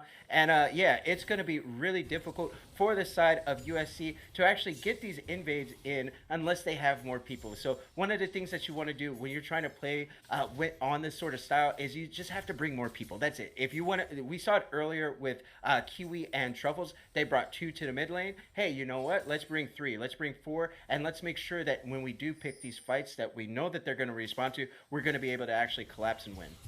Yeah, we're seeing a little bit of clustering here on the bottom side as we move towards Dragon. There's the ult coming through. Look at that. Immediately, someone screams Demacia and a big hole in the ground forms. And look at this. Wuju Senshi gonna take down Forever. And now they're gonna continue to push in. Another engage perhaps coming through. But with Benjamin's in the area and the amount of damage being able to be wrought onto this team means that ultimately you're going to see a lot of people on the side of USC get low, decide to back off, and try to probably work towards this Dragon spawning in a little bit more than half a minute. Yo, it is going to be that Hex Tech Soul right there. And I feel like USC just heard me. I'm like, yeah, just bring more. And that's exactly what they did. They sent basically everybody except for Kimchi onto the bot side, and they get paid so big for it. Kimchi actually takes that time to rotate through the top side jungle of HoH, and they take everything that they can. So, okay. Yeah, wow, Benjamin is not expecting that burst damage coming out of the ADC here. Obviously, Forever still in the area, gonna chase it. Now we have a big fight in the bots. Look at that. Truffle said, I just had this wasted because of you. I'm gonna use it right back onto your butt. And USC Inferno going to be going down. But look at this, a shutdown going over D4 down as well. And now there's so many people low on the map. 3 kills going to be going over to HoH in such a short time span across the map means that this is going to be a second Dragon for them and a bad turn of events for USC. Yo, I feel like HoH in game 1 just kind of set something off. They put like a little lighter under the bottoms of USC, and it's just like one of those things now where SC is just taking every fight. Sometimes it's working, sometimes it's not. But all these things are happening, and HoH is taking another objective, taking 2 objectives as well. So that's going to be that first tower going over as they absolutely get the Dragon as well. The Dragon stacking is happening, and it's less than 1k gold right here in this game 2, best of 3 between HoH and USC. And yeah, there's gonna have to be something that happened to actually stop the Gwen. I feel like now on the side of HoH, you should just rotate up that bot side to the top side and do something to try to slow down this Gwen. Yeah, look at that amount of damage coming in. Kimchi already on that fully built Riftmaker means that even though he can't finish off that Aatrox, the fact that you have this wave crashing in the tower means that without Benjamix being there, a dive could totally go down. Benjamix trying to get some more damage on, prevent Kimchi from having that inevitably occur. And now look at this. You have a big Gwen up there, but it looks like Gore Drinker's finally going to be coming through for the side of Clocks on the Aatrox. Yeah, and they're going to go ahead, rotate everybody up, and they're going to pick up this hero. We'll see if they want to try to contest this on the side of SC. Okay, Smites away. I was like, ooh, Morgana steals that. That'd be dope. And it looks like Caitlyn's just going to try to trade this tower away on the bot side, which is cool. But yeah, we're definitely probably more than likely not going to fight here unless Aatrox is going to wrap around on Kate. Yeah, definitely. There is some amount of coalescing occurring on the top side of the map, but ultimately Rift Herald's going to go through relatively uncontested for the side of HoH. Them being now at 2 dragons as well as this Rift Herald means that they're starting to get a little bit more momentum from those big picks that we just saw a few minutes ago across the map. It'll be interesting to see what USC decides to do in retaliation, obviously. The gold on either side of the map basically being balanced a little bit more on the side of USC, but how will they translate that into a bigger lead going forward? Right, and when I'm looking at SC right here, as you're talking about SC, the thing that sticks out to me the most on that mini map is, hey, they actually have so much vision around this river. That means if you try to invade on this SC squad, if you go for any invades, they will spot it out, and it means that they're going to be able to collapse on you quicker than you might expect. So if I am HoH and I do want to invade like they're doing, well, slightly here, they're just walking through the brush and actually clearing it out, I would make sure, hey, once again, we're taking our time to walk with each other. We have to make sure we're bringing numbers here. Like, don't go through the enemy jungle or even the river at this point by yourself, because the side of USC has such good vision control, at least from a defensive standpoint. And HoH are actually starting to move their vision line up as well, as this Baron is about to spawn in 40 seconds. Yeah, most definitely. Both teams being so even means we probably won't be seeing such an early Baron as we had just witnessed in the last game, but things are definitely up for grabs, and one bad team fight either way could very much swing the entire fate of this game going. That might be the start right there as we get a flight on the side of Inferno. And look at that, Forever going down deep. Unfortunately, nothing really up in terms of summoner spells or ultimate for her means that it looks like Forever is just going to be taken down. That's a big pick going forward as we move into this crucial kind of 2-minute period before the next dragon spawns. Yeah, good news is Baron is not available just yet, up in 2 seconds. But forever, once again, we saw this happen once on the bot side already. Didn't learn their lesson. They don't have a tier 1 to run back to. So that means you can't push up very far unless you have vision of everybody. They didn't have information. They had incomplete information right there. Forever oversteps, and immediately they slap their hands. They say, hey, you're going to die for your mispositioning, for your we'll say greediness, trying to push this wave in. And yeah, because the tier 1 is still up for SC, that means that they're going to be safe, and forever just isn't safe. So it's a free kill. Yeah, most definitely. It looks like maybe Forever just a little bit overconfident given how hard they just carried the last game we had witnessed there. Feeling a bit invincible means that they are unfortunately now at 4 kills.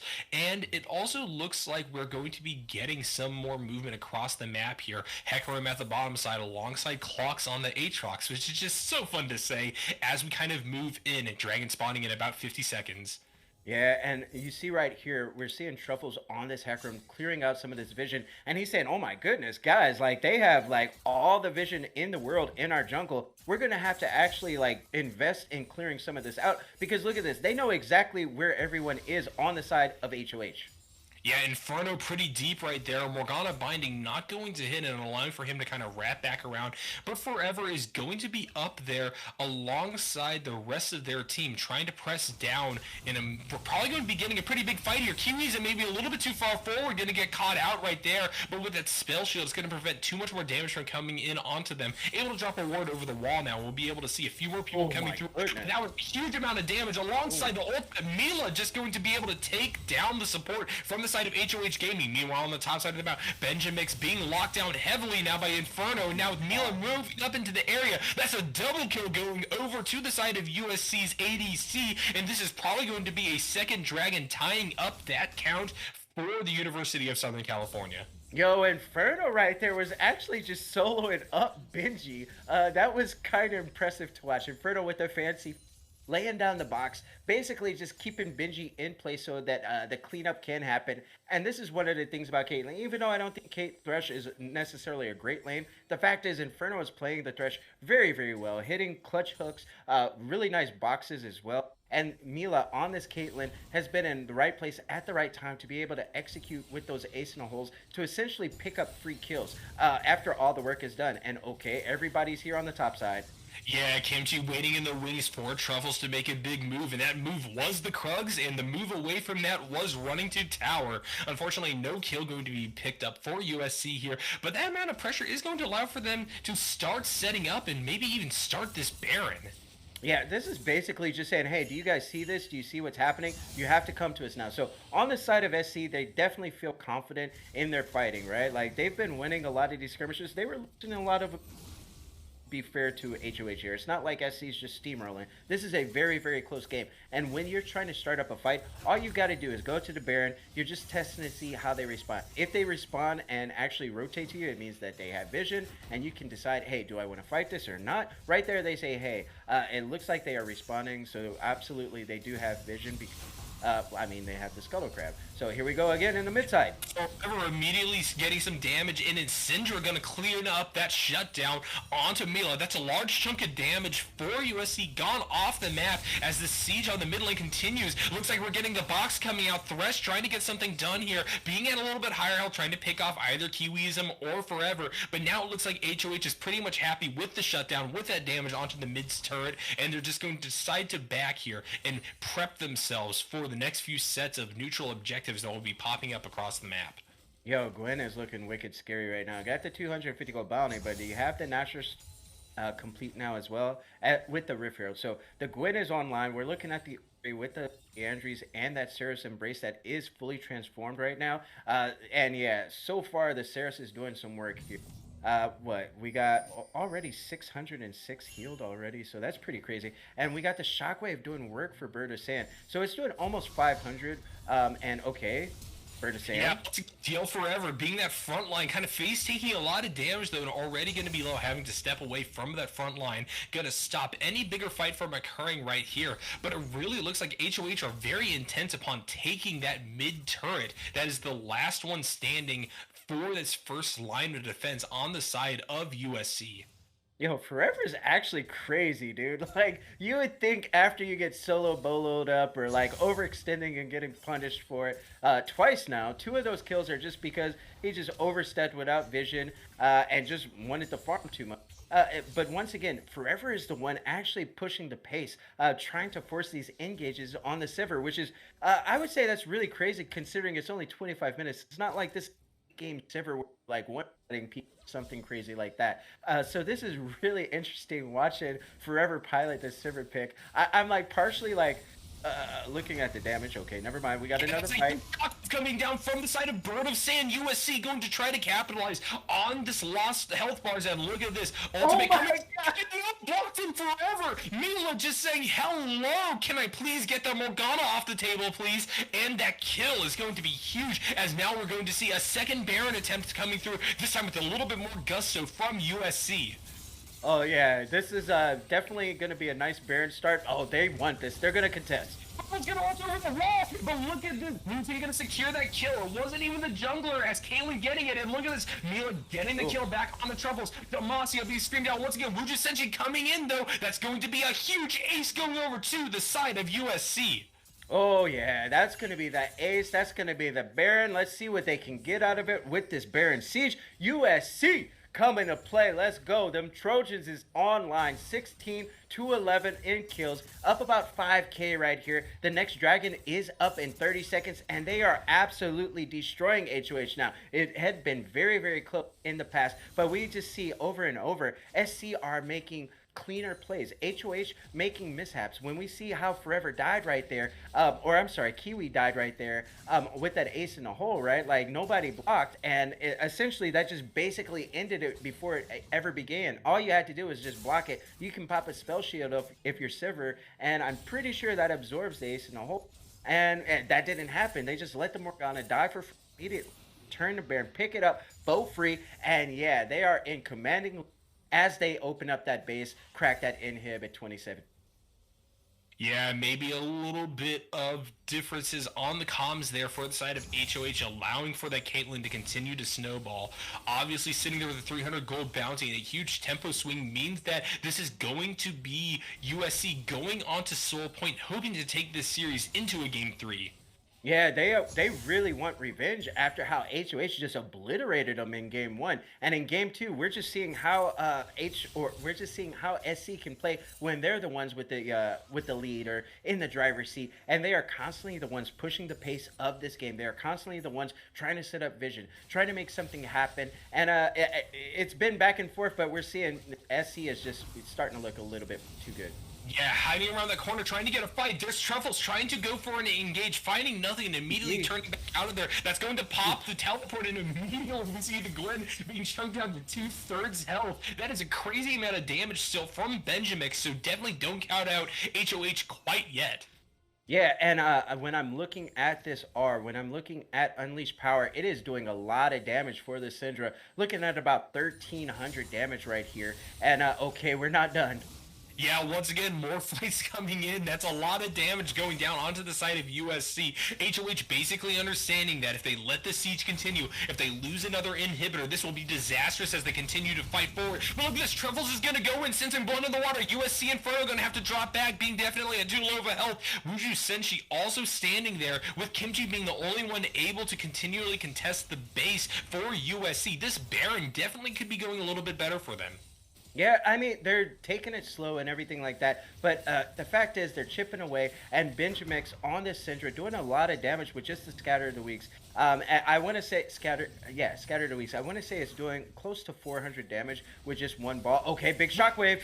Shockwave coming out and fighting 3 members of the team, but look at this Benjamix just once again answering back and picking off the Orianna. Bird of Sand seeing an opening, but it's just not enough to burst down HoH, and in turn a kill is going to be traded over to the side of HoH Gaming. Right, so Bird of Sand, I like the idea right there. Unfortunately, you didn't have any backup right there to actually try to make this dive happen. So you were shockwaving basically defensively to try to push back. And once again, this is kind of a forced error that Forever did as well, where you're extending. Oh gosh, that was so close. Where you're extending without any backup, without any way to actually get away. So the shockwave hits, that's great, but essentially you're dead to rights as soon as it's over. So What I would like to see from Bertasan is just coordinate with the teammates a little bit better. We were talking about this earlier. Hey, coordination, shot calling, this could be something on both sides that are giving them trouble. And I think that was a prime example of it as well on the side of SC. Yeah, definitely. USC definitely fumbling a little bit here and there, but equal numbers of fumbles coming through on the side of HoH. And when you look at the raw stats, the raw ability to team fight on the side of USC, you have to realize that the 7-kill Caitlyn and nearly 300 CS is going to be a massive issue as USC is hungering for that drag soul, hungering to finally take down the enemy Nexus and move the series on forwards. It'll be interesting to see how HoH recognizes these facts and tries to go forward, tries to secure the dragon that's spawning in 2 minutes. Yeah, that Baron ends right there, and they say, all right, guys, we'll just set it up again. Set them up, boys, and yeah, they go right back to the grind, setting up that division even deeper than last time. Even a little bit of a death brush here as well. If Gwen was here, it would be a better death brush, but they're just hoping somebody comes through that hex gate. They can just explode him right then and there, but this Baron is up in less than a minute. The dragon is going to be spawning in 1:15 here. That is that hex tech soul. So if anybody loses either fight, it's going to be major objectives going over to the other team. Yeah, it looks like Clocks is getting clocked a little bit. The huge death brush moving down through that jungle. Aatrox going pretty darn low, but luckily with the rest of the team being on the bot side of the map, HoH's top laner is able to kind of kite them towards the rest of their team. And now look at this, Bertasan may be too far forward. The entirety of USC pushing deep into the base. Truffles the only one really recognizing this fact though, going in and having to ult back out. Look at this, going golden. We're going to see Gwen a little bit too far forward, but look at this. We're just jumping over the wall, trying to get something isolated, trying to get something, and now Mila on a rampage over here. We're getting a kill for the side of USC. This will allow for them to continue a push. Oh wow, that ultimate coming through. Gwen not able to do anything, immediately getting bulldozed by the horsey, and now they're continuing to push in. Wuju Senshi pretty low, but also so is Mr. Kiwiism as well as Benjamix, and both of those are going to go down. A double kill for the side of USC. They may be trying to end the game right here. Yeah, HoH got some hopium, but it's not going to happen right here. USC marching it down, and they're going for the end right here, right now. Yeah, that hopium being all they have left as they try to stop these Nexus towers from falling. Truffle's going in with an attempt at a flank here. USC Inferno having to flash back out, but it's going to be a kill, but Truffle's the only one left standing, and now look at Meal taking some damage. Down.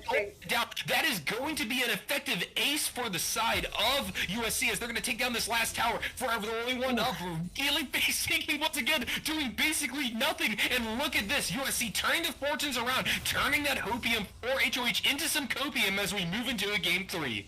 Yo, they don't need no stinking Baron. They just straight up brute force that down. And Mila on that Caitlyn. Hey, I feel like Mila. Caitlyn's kind of weird. Mila's like, bro, it's not that weird.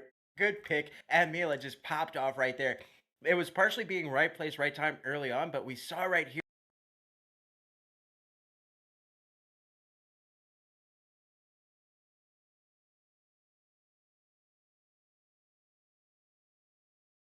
Yeah, most definitely.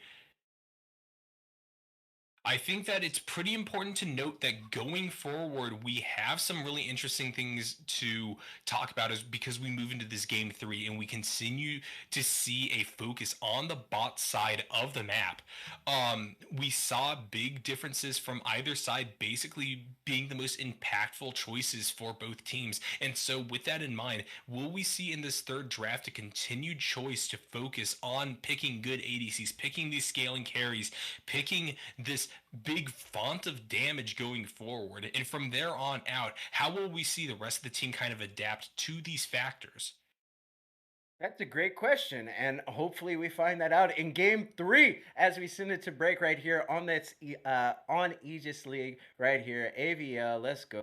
And banger series right here, best of 3. What else do you expect? And SC commanding that Game 2 win. But yeah, we'll see this one play out after we come back from break here. Stick around, Game 3. Everybody panic! Hold on! I'm about to say something really cool. 3, 41, 9, and lift off! No one dies screaming without me. I feel like I forgot to shoot something. You're starting to bore me. She's such a loser. Always ready to cry. Da, da, da, da. Ah, come on. What's the worst that could happen?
Hello, everybody, and welcome to the third round between USC and HoH Gaming in this third week of the Aegis Vanguard series. We've been seeing some incredible plays from either side here, oftentimes through the bot side of the map, and it'll be interesting to see as we move into this final round for all the marbles, what will the decisions be within this pick and ban phase? Cursive, what do you think we're going to be seeing? I think we're gonna see something explosive, right? When we're looking at how this has been going, it started off a little one-sided, and now I feel like it kind of woke up, or like maybe they had their coffee, even though it's like super late right now, and they just played really, really strong as a team, and they took it to HOH, and it was just too much. And I felt like the drafts were really by both teams. Each had really solid cons. They had clear sort of things that they wanted to do. And as we get into this draft, I wonder if things are going to stay the same, or maybe HOH is going to make some sort of adaptation and try to bring this back. It is game 3 of this best of 3. So yeah, I'm really excited at this point, and it's been a banger. I was not expecting this at all.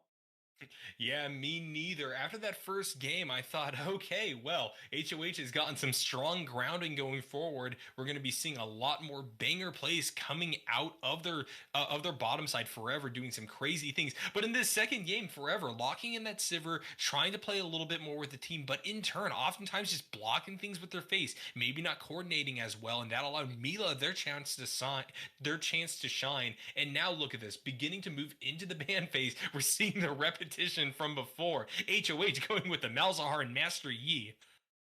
Yeah, they're just doing the salty runbacks in the ban phase, but they did that in game two as well. So going into this one, like it's all gonna be about, hey, what's gonna actually slip through the cracks? We saw Gwen fall super, super late, all the way down to B4. Like I feel like that's just crazy for Gwen when you have top laners like these two and Kimchi and Clocks who love playing aggro champs, and it's essentially the same bans. The Caitlyn's taken away. Oh, it's a repeat of game one right here. The Jinx up and immediately gets locked in by HoH and Forever played so, so well on this Jinx pick in game one. Absolutely took it over. And okay, we love the Gwen on SC. Let's get it.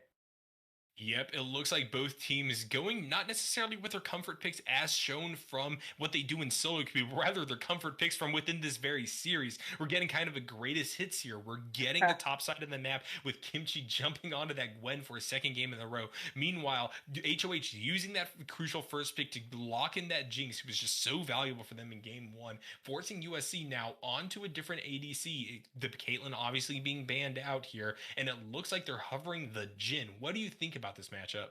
I mean, Jin is pretty solid. So Jin can deal with some sort of range, similar to how Caitlyn would. This is one of the reasons why the Jinx matchup kind of works. Is just because you're able to match the range as Caitlyn into Jinx. Jin can kind of do something similar. His trade patterns obviously are a lot different than Caitlyn, just because of the nature of his autos, and they are looking like they're going to run it back with the Jin Zhao as well. So let's go right here. HOH says, hey, if it ain't broke, don't fix it. You guys didn't ban these out. We're just going to go ahead and pick most of the same things that we did in game one. Yeah, definitely. And it looks like HOH is deciding to hover Ari for Ooh. that last pick. Deciding to go for that over the Leona means that we're probably going to be getting more support bans in the second half of the draft from USC. How do you think the fact that they decide to lock in the Ari instead of the Leona speaks to the fact that HOH is still kind of willing to try some new things, pick some new picks going on into this game three for match point? I think this says straight up that Benji on in the mid side for HOH plays Ari really, really well because I felt like Kiwi played the Leo really good in game one. Like the engages, wow, they were on point. The solar flares, so so good, and the fact that you have the opportunity to pick that means, and you pivot to Ari means, hey, straight up, like you think that the Ari pick is bigger, or maybe you think that Leo is going to slip through. So I feel like, hey, we'll see how this works out. Last time it did get banned away, and if this works out, like this is going to be huge because I haven't seen really Ari pop all just yet after this rework that went through where basically the TLDR is they buffed all of her kit, essentially damage and mana costs are low, and then the R extended every time you kill by 10 seconds. Yeah, Oh my most gosh. definitely. And now with Jarvan going to round out this first three picks by USC, we move into the second ban phase, and we saw a little bit of a cheeky hover of a ban on Azir yet again from HOH, but this time opting to ban the Orianna that we saw coming out of USC in that last game. How do you think that Bird is going to react to this? Do you think we're finally going to be seeing that Azir? Well, I may have spoken too soon as Azir, the Sandbird, yet again getting hovered here at the very end of this draft. I would probably just let it go, but they really don't want to give it over. So, according to the stats, Berta said, even though you got the name like that, it didn't really impress from a statistical point of view, anyway. So maybe they just are saying, hey, we're not going to take any risks or anything like that. They just go ahead and take that away. The karma didn't work out so well in game one, but the comp was a lot different. So the fact is, this is still a flex and everything like that, but the Leo is up and available. Like that's what I was looking at on the side of SC. The fact that Leo slips through after Kiwi put up such great engages in game one just boggles the mind. So on the side of SC, they're okay with letting us through, and we'll see if this comes back to bite them in the butt. Oh, but there may be a shift up here at the end. A lot of different things being hovered very Oh, quickly, but looks like they're going to wrap right back around to that Leona. Karma coming out from USC, obviously that being taken as the mid laner by Bird of Sand in game one. This could obviously still be flexed down to the bot side, or ooh. we can be getting the full salty run back from USC, barring the Jin. Yeah, no, that's pretty crazy right there. What's going on? Sorry, I actually accidentally misspoke right there. So I was thinking that the Yone got locked, but if this gets locked, I think this is a pretty decent matchup once you get a few levels on the Yone. You're not going to be able to deal with the Gwen necessarily two or anything like that. But once you get a few levels with the Yone and some items, I feel like it can be decent. So on the side of SC, I want to see, hey, we're still going to need something that can actually take over the late game. Even though Jin and Gwen are like solid damage threats, if it goes late again, I feel like you're some sort of fallback. So we'll see where this karma is going to go and what picks they're actually looking at for Bertasan if Bertasan is going to pilot or not, Yeah, or and it is. looks like we're getting the decision to put Karma back into that mid lane, barring some really crazy shenanigans going on here. Nautilus being the final pick and going to probably lock in and solidify that Jin Nautilus bottom lane for the side of the University of Southern California. This will definitely be an interesting setup here. Obviously, this is a bit more confrontational than what we saw before. Leona obviously going to be able to counter engage very well against the Nautilus and vice versa. That amount of tankiness is something that you don't want to have to deal with as you have this engage comp early on. Jinx obviously now going to have a premium kind of put on her head. There's so much ability for Nautilus to disrupt that lane really heavily going forward. Right. And I feel like SC did, I feel like they did a much better job of rounding out this sort of comp that they, excuse me, tried to execute in game one. So game one, they went a little bit too far into the Church of LS, where essentially it was like, yeah, we just and we didn't get so right here they definitely did a little bit more. They said, hey, now we have clear engage with J4 and Nautilus, two forms of engage, hard CC as well. So that's the most important thing. You have the hard CC and now you have the backup on top of that with the Gwen, and you have the Jin as well. So the karma is going to be, I would say, just kind of like icing on the cake, right?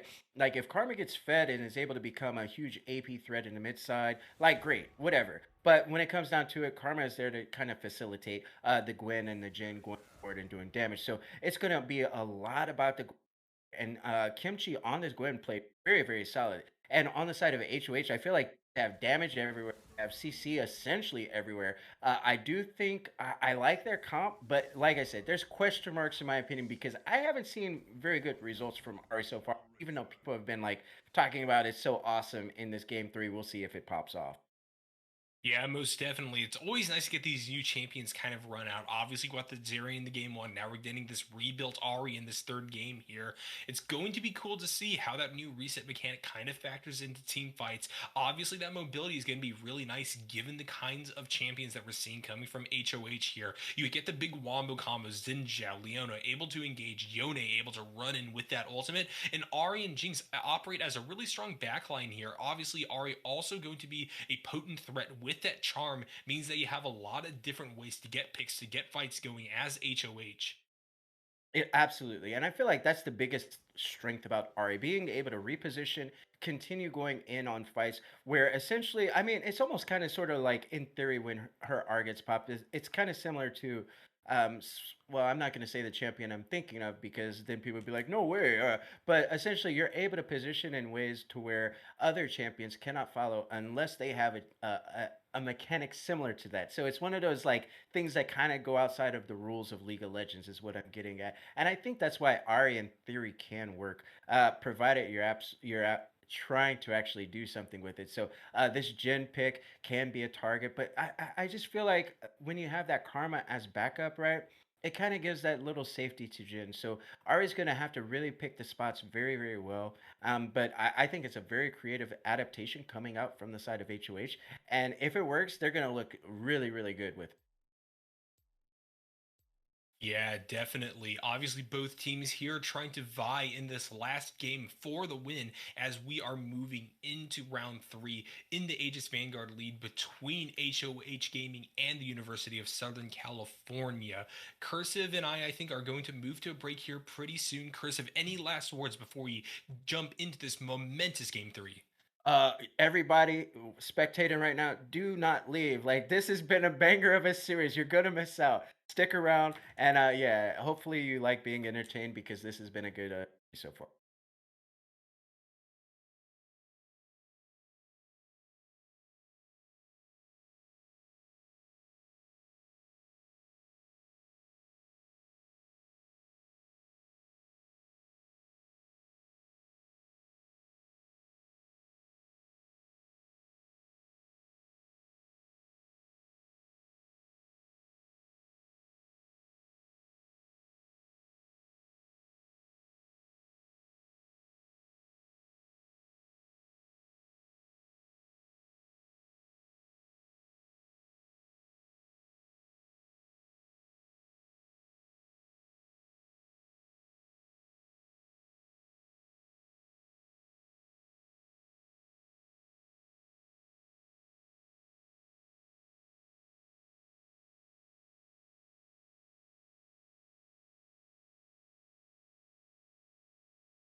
Hello, everybody, and welcome back. This is week 3 of the Aegis Vanguard League, and we are in game 3 between HoH Gaming and the University of Southern California. USC starting here on the red side, and it looks like they're balling S4 going down into this bot side of the map. We just saw the red side invade on the last game, too. That time they were attempting to go through the mid lane, but this shift to the bot side of the map with Bertasant following them in the back may lead to something here. Forever sitting in this tri-bush. What do you think is going to be happening here, Cursive?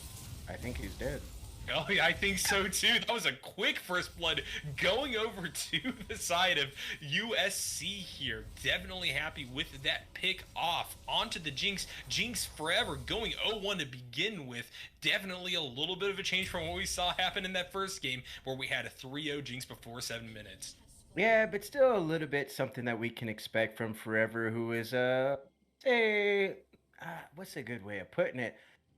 Well, never mind. We're gonna change the subject on that one because we got something on the top side. They're trying to make their own sort of death rush here on the side of HoH.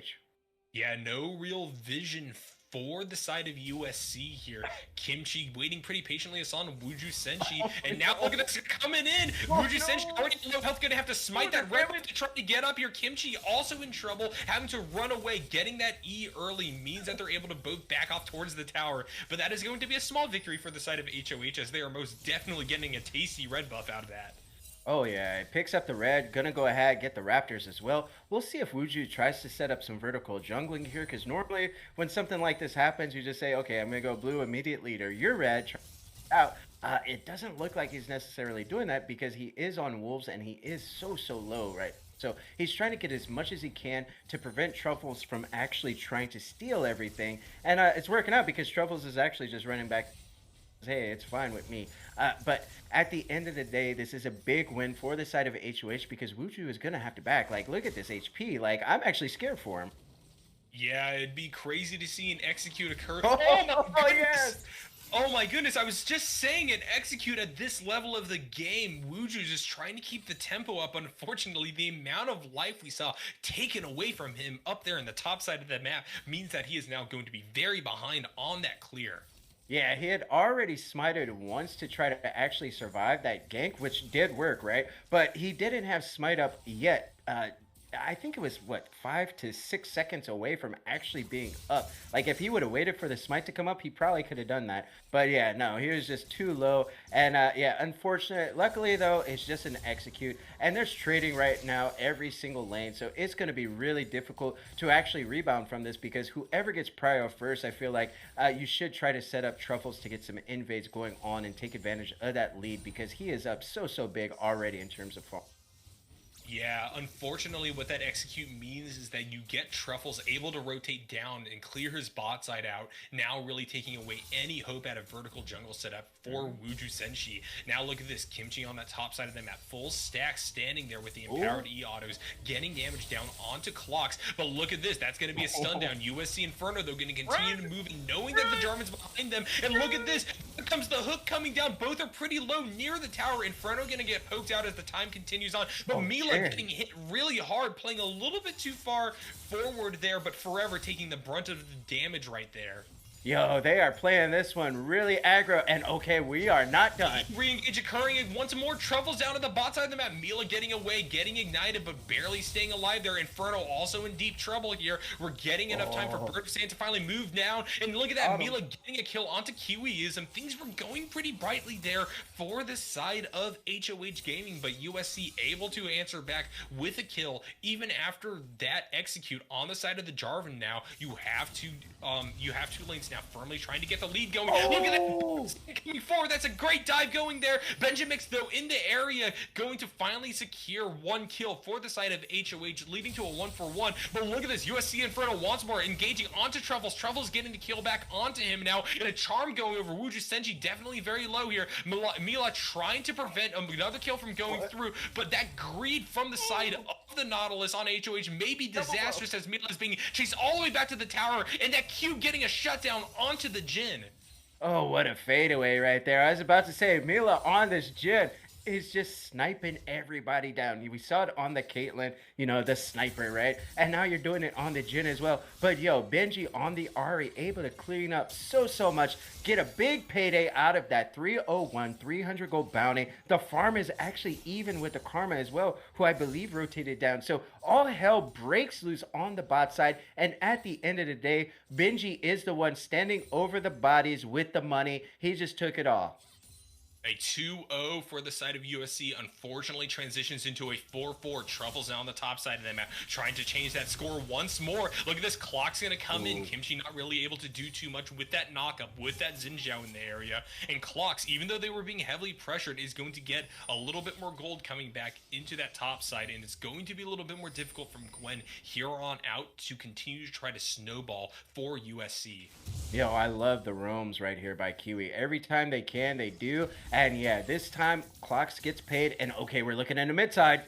Yeah, Benjamin's gonna land that charm now. Wuju right behind them, but it's still gonna be a great trade. W onto her, gonna allow for the root. And that is going to lead to the Vanguard coming through. Wuju Senshi going to be able to land a kill onto the mid laner, getting something back in revenge for the fallen Jib. Troubles is in the area. Bird of Sand.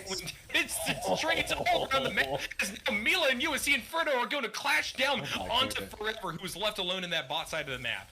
Yo, this is crazy. Yo, I said it before we left. This is going to be a banger of Game 3, and it absolutely is. Mila and Inferno diving that bot side. We got on the mid side. Everybody's just there. Everybody, party invited. Party going on in the mid side. Everybody invited. And yeah, this is going to be a hell of a Game 3 right here between these two teams. And I'm sorry, I'm just really excited watching this right now, in case you're wondering, because when I'm looking at how much trading is going on, I'm just wondering who's going to be the one to actually step up and win a fight. Yeah, Clock's getting pretty low, having to ult away. Kimchi, having already popped ult, isn't going to be able to get enough damage to fully secure a kill right there. But Clock's definitely going to have to play on the back foot once again. Even though he's up a little bit of farm, has those Berserker Greaves completed. That Gwen is just such a threat and piloted to perfection by Kimchi. Yeah, Kimchi's playing the Gwen really solidly. Down just a little bit of farm, but the fact is Gwen is going to have a little bit more damage. Well, or maybe a lot more damage than the Yon. But okay, once again, it is on in the top side.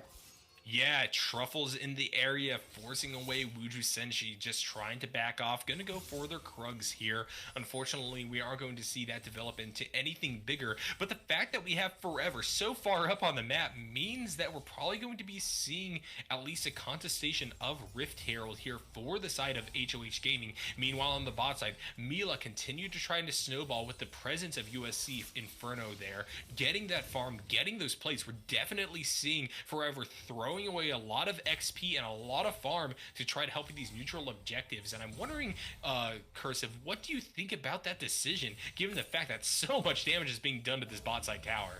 I think Forever recognized, like, yo, like, if Kiwi is going to be Roman, like, okay, right as I say the name. Yeah, Kiwi is a man at the bot side of the map, immediately getting bullied. Mila trying to get that 4-shot off, but that hook is going to be enough to really keep them on their back foot once again. Look at this, a tower shot coming down, but Forever super low. Inferno going to continue to wax the front line as the ultimate comes out. 2 more shots left. And nothing is going to fully land and seal a kill, but both are exceptionally low. And now that you have Wuju Senshi in the area with Benjamix on top of them, will this lead to kills? There's a huge ultimate coming down. Wuju Senshi going to kill that backline. Meanwhile, Inferno in a little bit of trouble there. Kiwiism able to walk back towards the tower here. And now it looks like Wuju Senshi's all alone as Mila and Inferno have both gone down at this point. Super low. And the shots from the minions are going to kill them. That is a disaster for USC. Yo, the Ari is absolutely working out. Benji is roaming down right in time, sort of.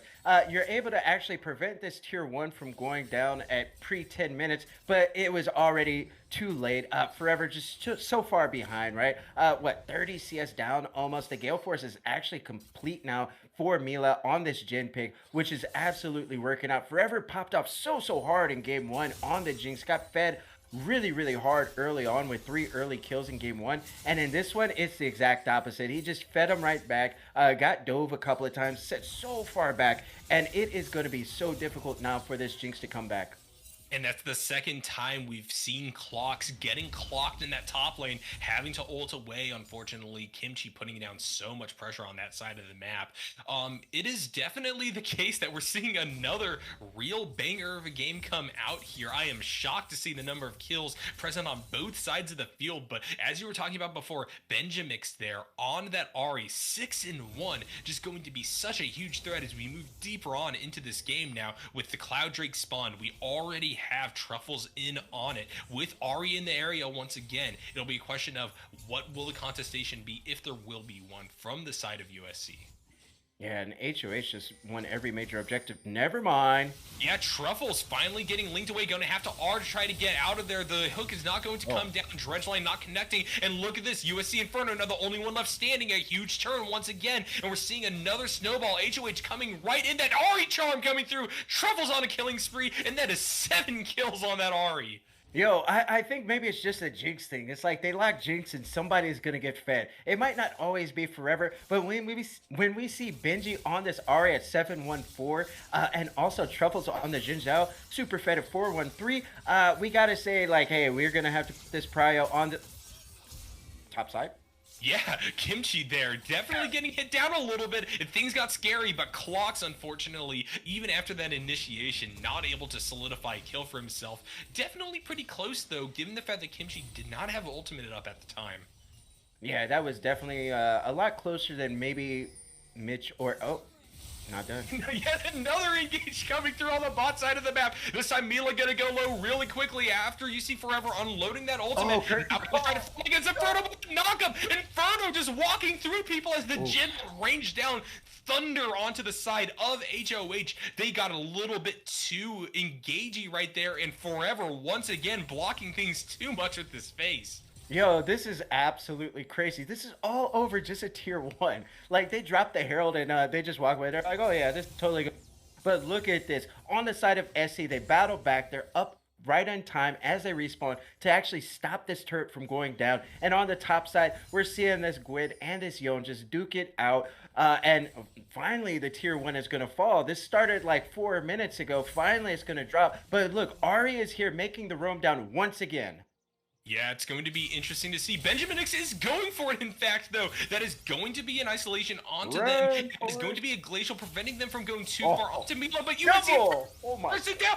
Both of them are going down. I cannot believe the plays coming out of the mid lane for HoH. Yo, that's what happens when you get fed on this Ahri pick. Now I see what was banned away. This guy is a monster. He is a beast. Absolutely taking over the game. 1v1 me, bro? No, we got to execute right here. He's just styling right there. Like, that was just him getting some TV time, right? Okay, and in the mid side, it looks like Bird of Sand maybe it... Yeah, that is definitely a Bird of Sand a little bit too far away. Gonna try to flash away, but that is too many ultimates and too much damage for the Karma to handle, unfortunately. And that is going to be a dead mid laner on either side. One of them in a little bit more ignominious circumstances than the other. Yo, they've been trying to donate some of these kills over to Forever a couple of times, and finally they absolutely do it. Benji goes down right there, and Forever's there to clean it up on the mid side as everybody collapse onto Bird of Sand, and he needed that that influx of gold because he's down so much CS. We'll call it 40 CS basically at 13 minutes. Like, this is a huge CS deficit if you're the side of Jinx, who desperately needs to get 2-3 items to be able to be a big factor. So this Jinx is so far behind, but yo, in Ahri we trust, right? You got that Ludens. Looks like the Gore Drinker complete also for Truffles. No completed items for Clocks just yet, or for Kimchi on this Gwyn pick. But yeah, I feel like if you're anywhere near Benji, you need to be hyper of the damage that can come out of this Ahri.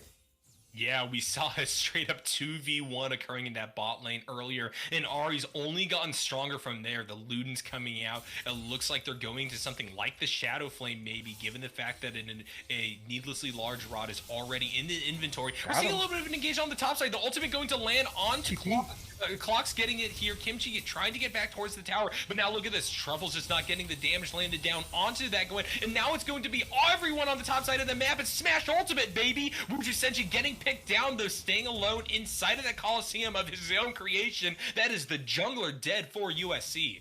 Yeah, it looks like they want to dive this actually, or they're going to rotate down and try to pick up this Herald. Okay, yeah, they are going to start up this Rift Herald. Basically, it's free, and we'll see what they want to do with this Rift Herald as it falls here. So I would probably say you could probably drop it top or mid. Either one works, but if you want to get more bang for your buck, go bot with. Drop that tier 2 down and start pressuring that inhib tower. Yeah, and it'll all be up to how confident both teams are in their ability to push up. Obviously, that people have been vying for vision control, and it looks like they're going to be splitting the difference and actually dropping it in that mid turret. Meanwhile, we got 4 seconds until that dragon spawns. It is the Ocean Drake. It is going to be a big pick for either side. HoH definitely wanting to go up 2-0 here, and they have the priority with which to do it.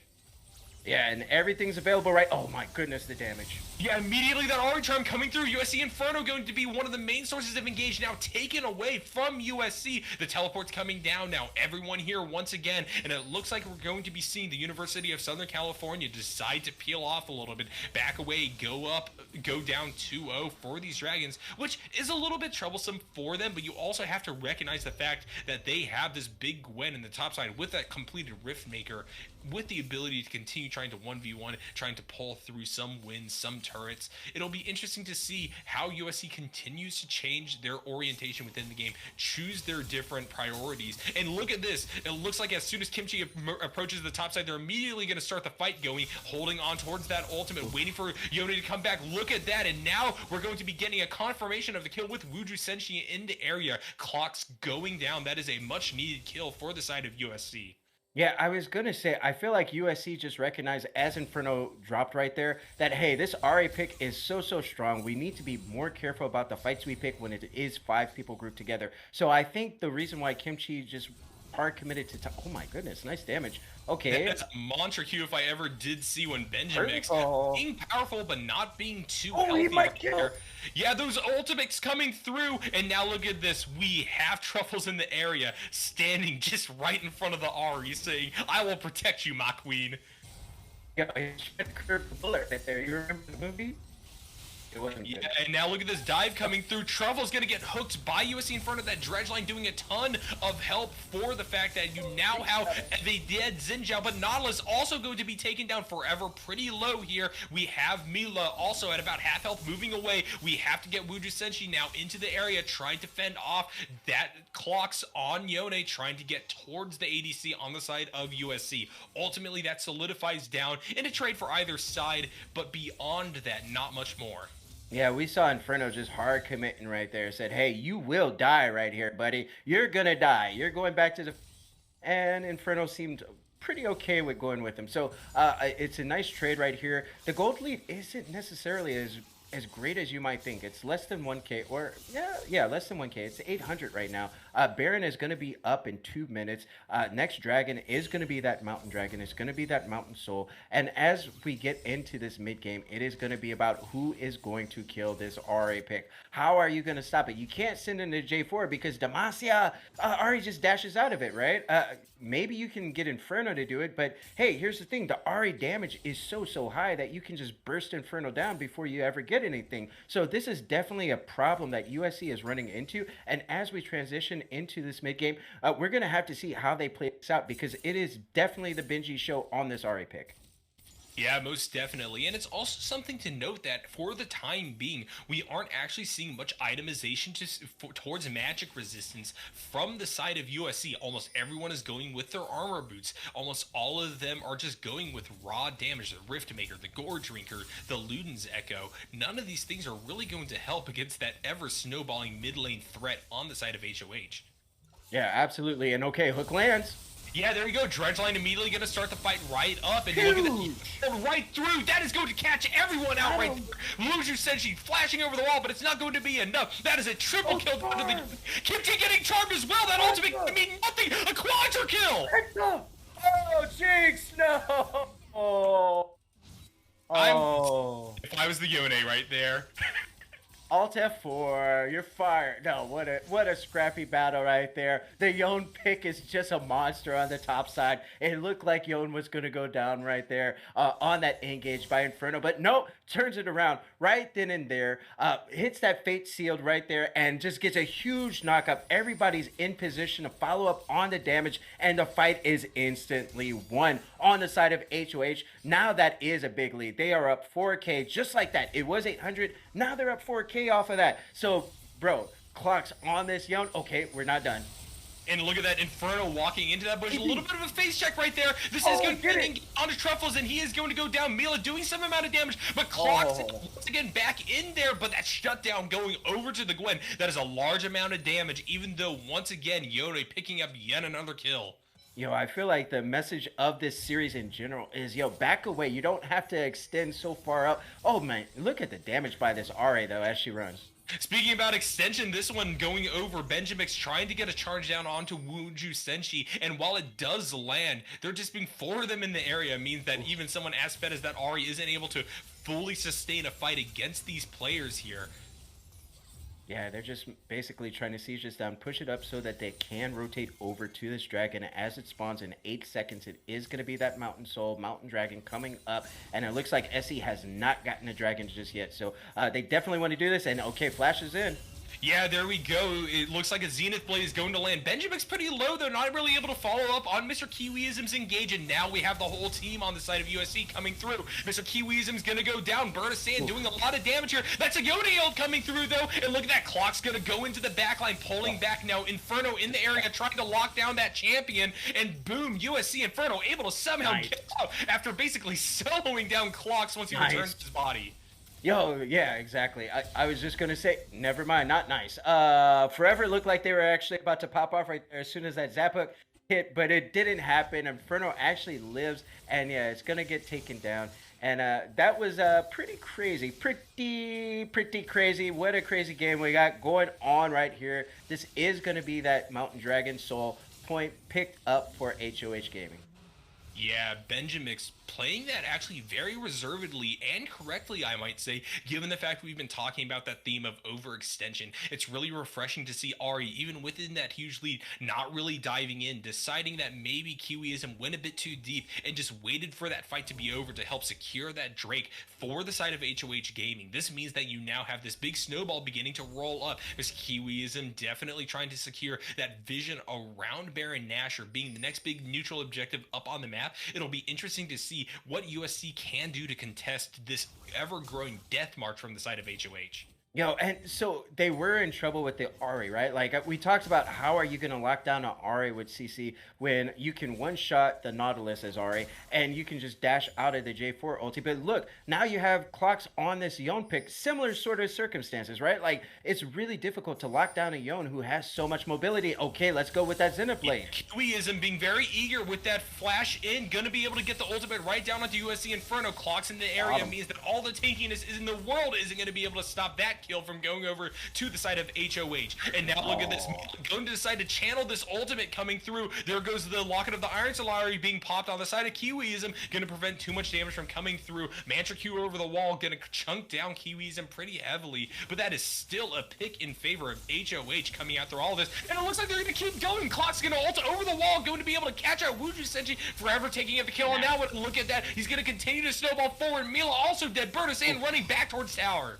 Ooh, what a play right there. Nasty play. They weren't ready for the re-engage on the side of SC. And as soon as they got spotted out, HoH just didn't hesitate. Clocks was like, bro, go in. I got your back. I'm super fed too. And they immediately burst them down. And this is going to be that Baron taken at 23 minutes. We'll see if Kimchi can make a play.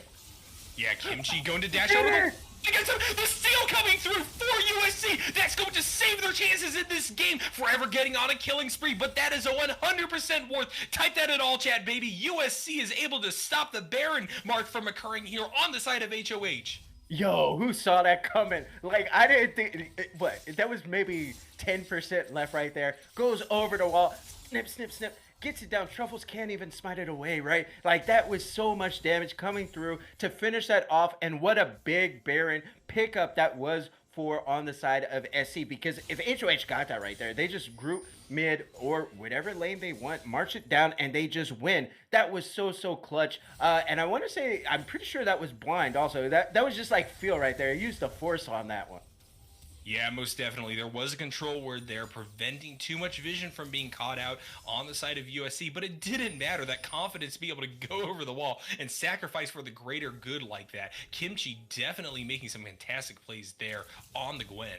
Yeah, once again, back to about a 4K gold lead. We'll see what USC can actually do with this Baron. Can they make something happen? Because if they were looking for a way back into this game, this is absolutely it. Okay, Leona.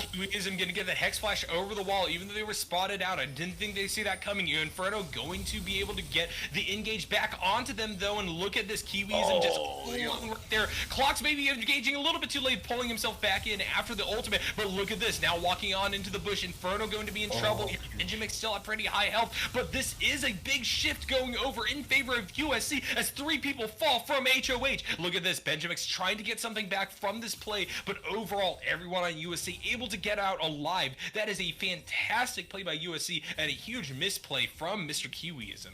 Yeah, that was crazy. They just go right over. Kiwi tried to force an engage right there. The team was there to back him up, though, so that's going to be 2 turrets going down right there to tier 1, tier 2. The next dragon doesn't spawn for another 50 seconds, but boy, oh boy, USC is absolutely clawing their way back into this game. It is not over. They cut the lead down once again. Now it's only, what, 1K?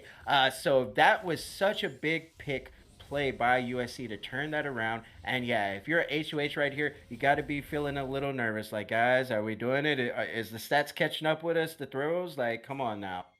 Got to tighten it up. Let's play as a team. Let's make sure we communicate when we're going in. That way things like that don't happen.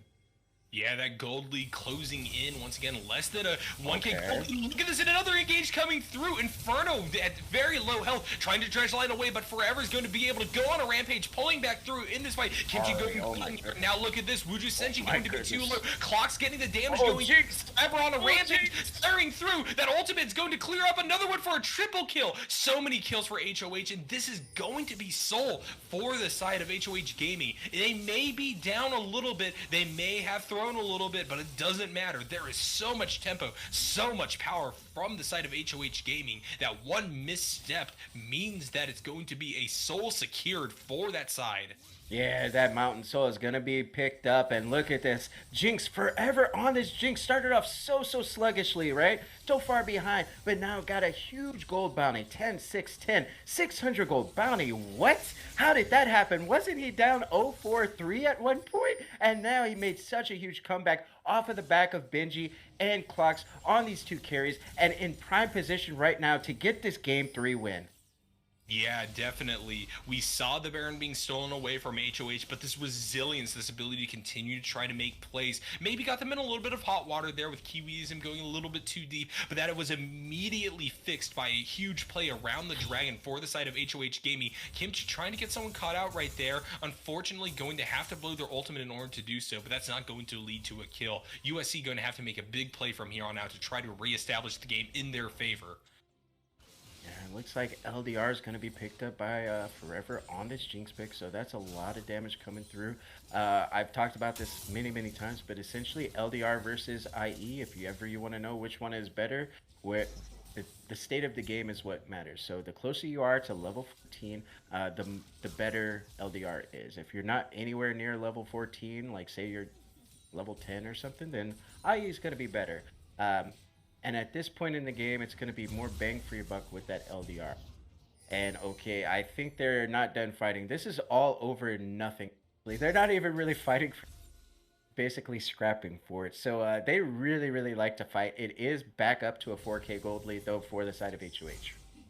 Yeah, most definitely. HoH having to get some pretty big buys right there. The rapid fire cannon going over alongside LDR to Jinx right now. And yeah, there's definitely some echoes of solo queue play here in these games. So many fights, so many kills for a 28-minute game, 36-23. And look at who has those kills on the side of HoH. It's exactly who you want. Jin may be caught out a little bit here, though. DL Forever moving up alongside a big death ball of players from the side of HoH. Gonna have to stick by that dwindling tower, though, and now it's going to be interesting to see what happens. Will they try to hold this position? Clock's going to use his ghost form to basically get some more damage going forward, and now we see the entirety of USC trying to rotate up to this top side of the map and prevent a greater engage from occurring. 3 minutes until Elder spawns, but 15 seconds until that Baron coming through. That's why we saw that push there. That's why we see HoH moving back into the river, trying to secure yet another neutral objective. Yeah, they send 4 top. They actually let Benji push that mid lane as well. So they're gonna start this out. It gets spotted out. Okay, we're fighting. Yeah, no real vision for the time being. Benji coming from the wings, and look at that. That is going to be a huge engage as another ultimate from Yone coming through. We're going to be seeing Jarvan come through with his ultimatum, try to get something started here. Trevel's going to get a kill down onto Kimchi, though, and Inferno is too deep now. DL is going to go godlike, and look at that. We got a golden Leona standing right there. Double kill going down for forever, but he's going to be caught out by that Mantra Q, by the Karma, still doing a ton of damage this late into the game. But Clocks, Benjamex, Kiwiism, and Truffles all still alive now. Mila trying to find something here, and look at that. Crit is going to do a lot of damage, putting Mila onto a rampage. Truffles not afraid, they're going to go right back in, and these three are going to continue to try to find the Baron. He's got to face check it. They're waiting. They know he's got to check this. He does have that crit up. That is a lot of damage on him. And look at how much gets melted off of that Jin's face. Benjamix just so strong right now on that Ahri. And an ace coming down for HoH means that they're probably going to pick up their Baron. No Gwen to stop them this time. I'm not going to lie. Mila looked like they were doing it there. That was some big clutch kills right there. 4-shot crits. Killing, what, 2 people, 3 people, I want to say? Like, it was just crazy seeing how Mila just took over that fight. But, hey, on the side of HoH, they knew. If we just stabilize just for a second with these 3 people that we have up, Mila's the only one. He's got to face check this. He's got to try to see if he can absolutely contest it. And they were wise to it. So that was, once again, a big brain play by the side of HoH. And I feel like they've really found their footing. They understand their picks. And this isn't necessarily something that I was expecting. But the fact is they were able to adapt in these drafts and get themselves on these power picks. And now they have this Baron at 31 minutes, marching it down mid as a team. Elder is up in a minute, so we'll see how they want to play this out, but I know they want this win.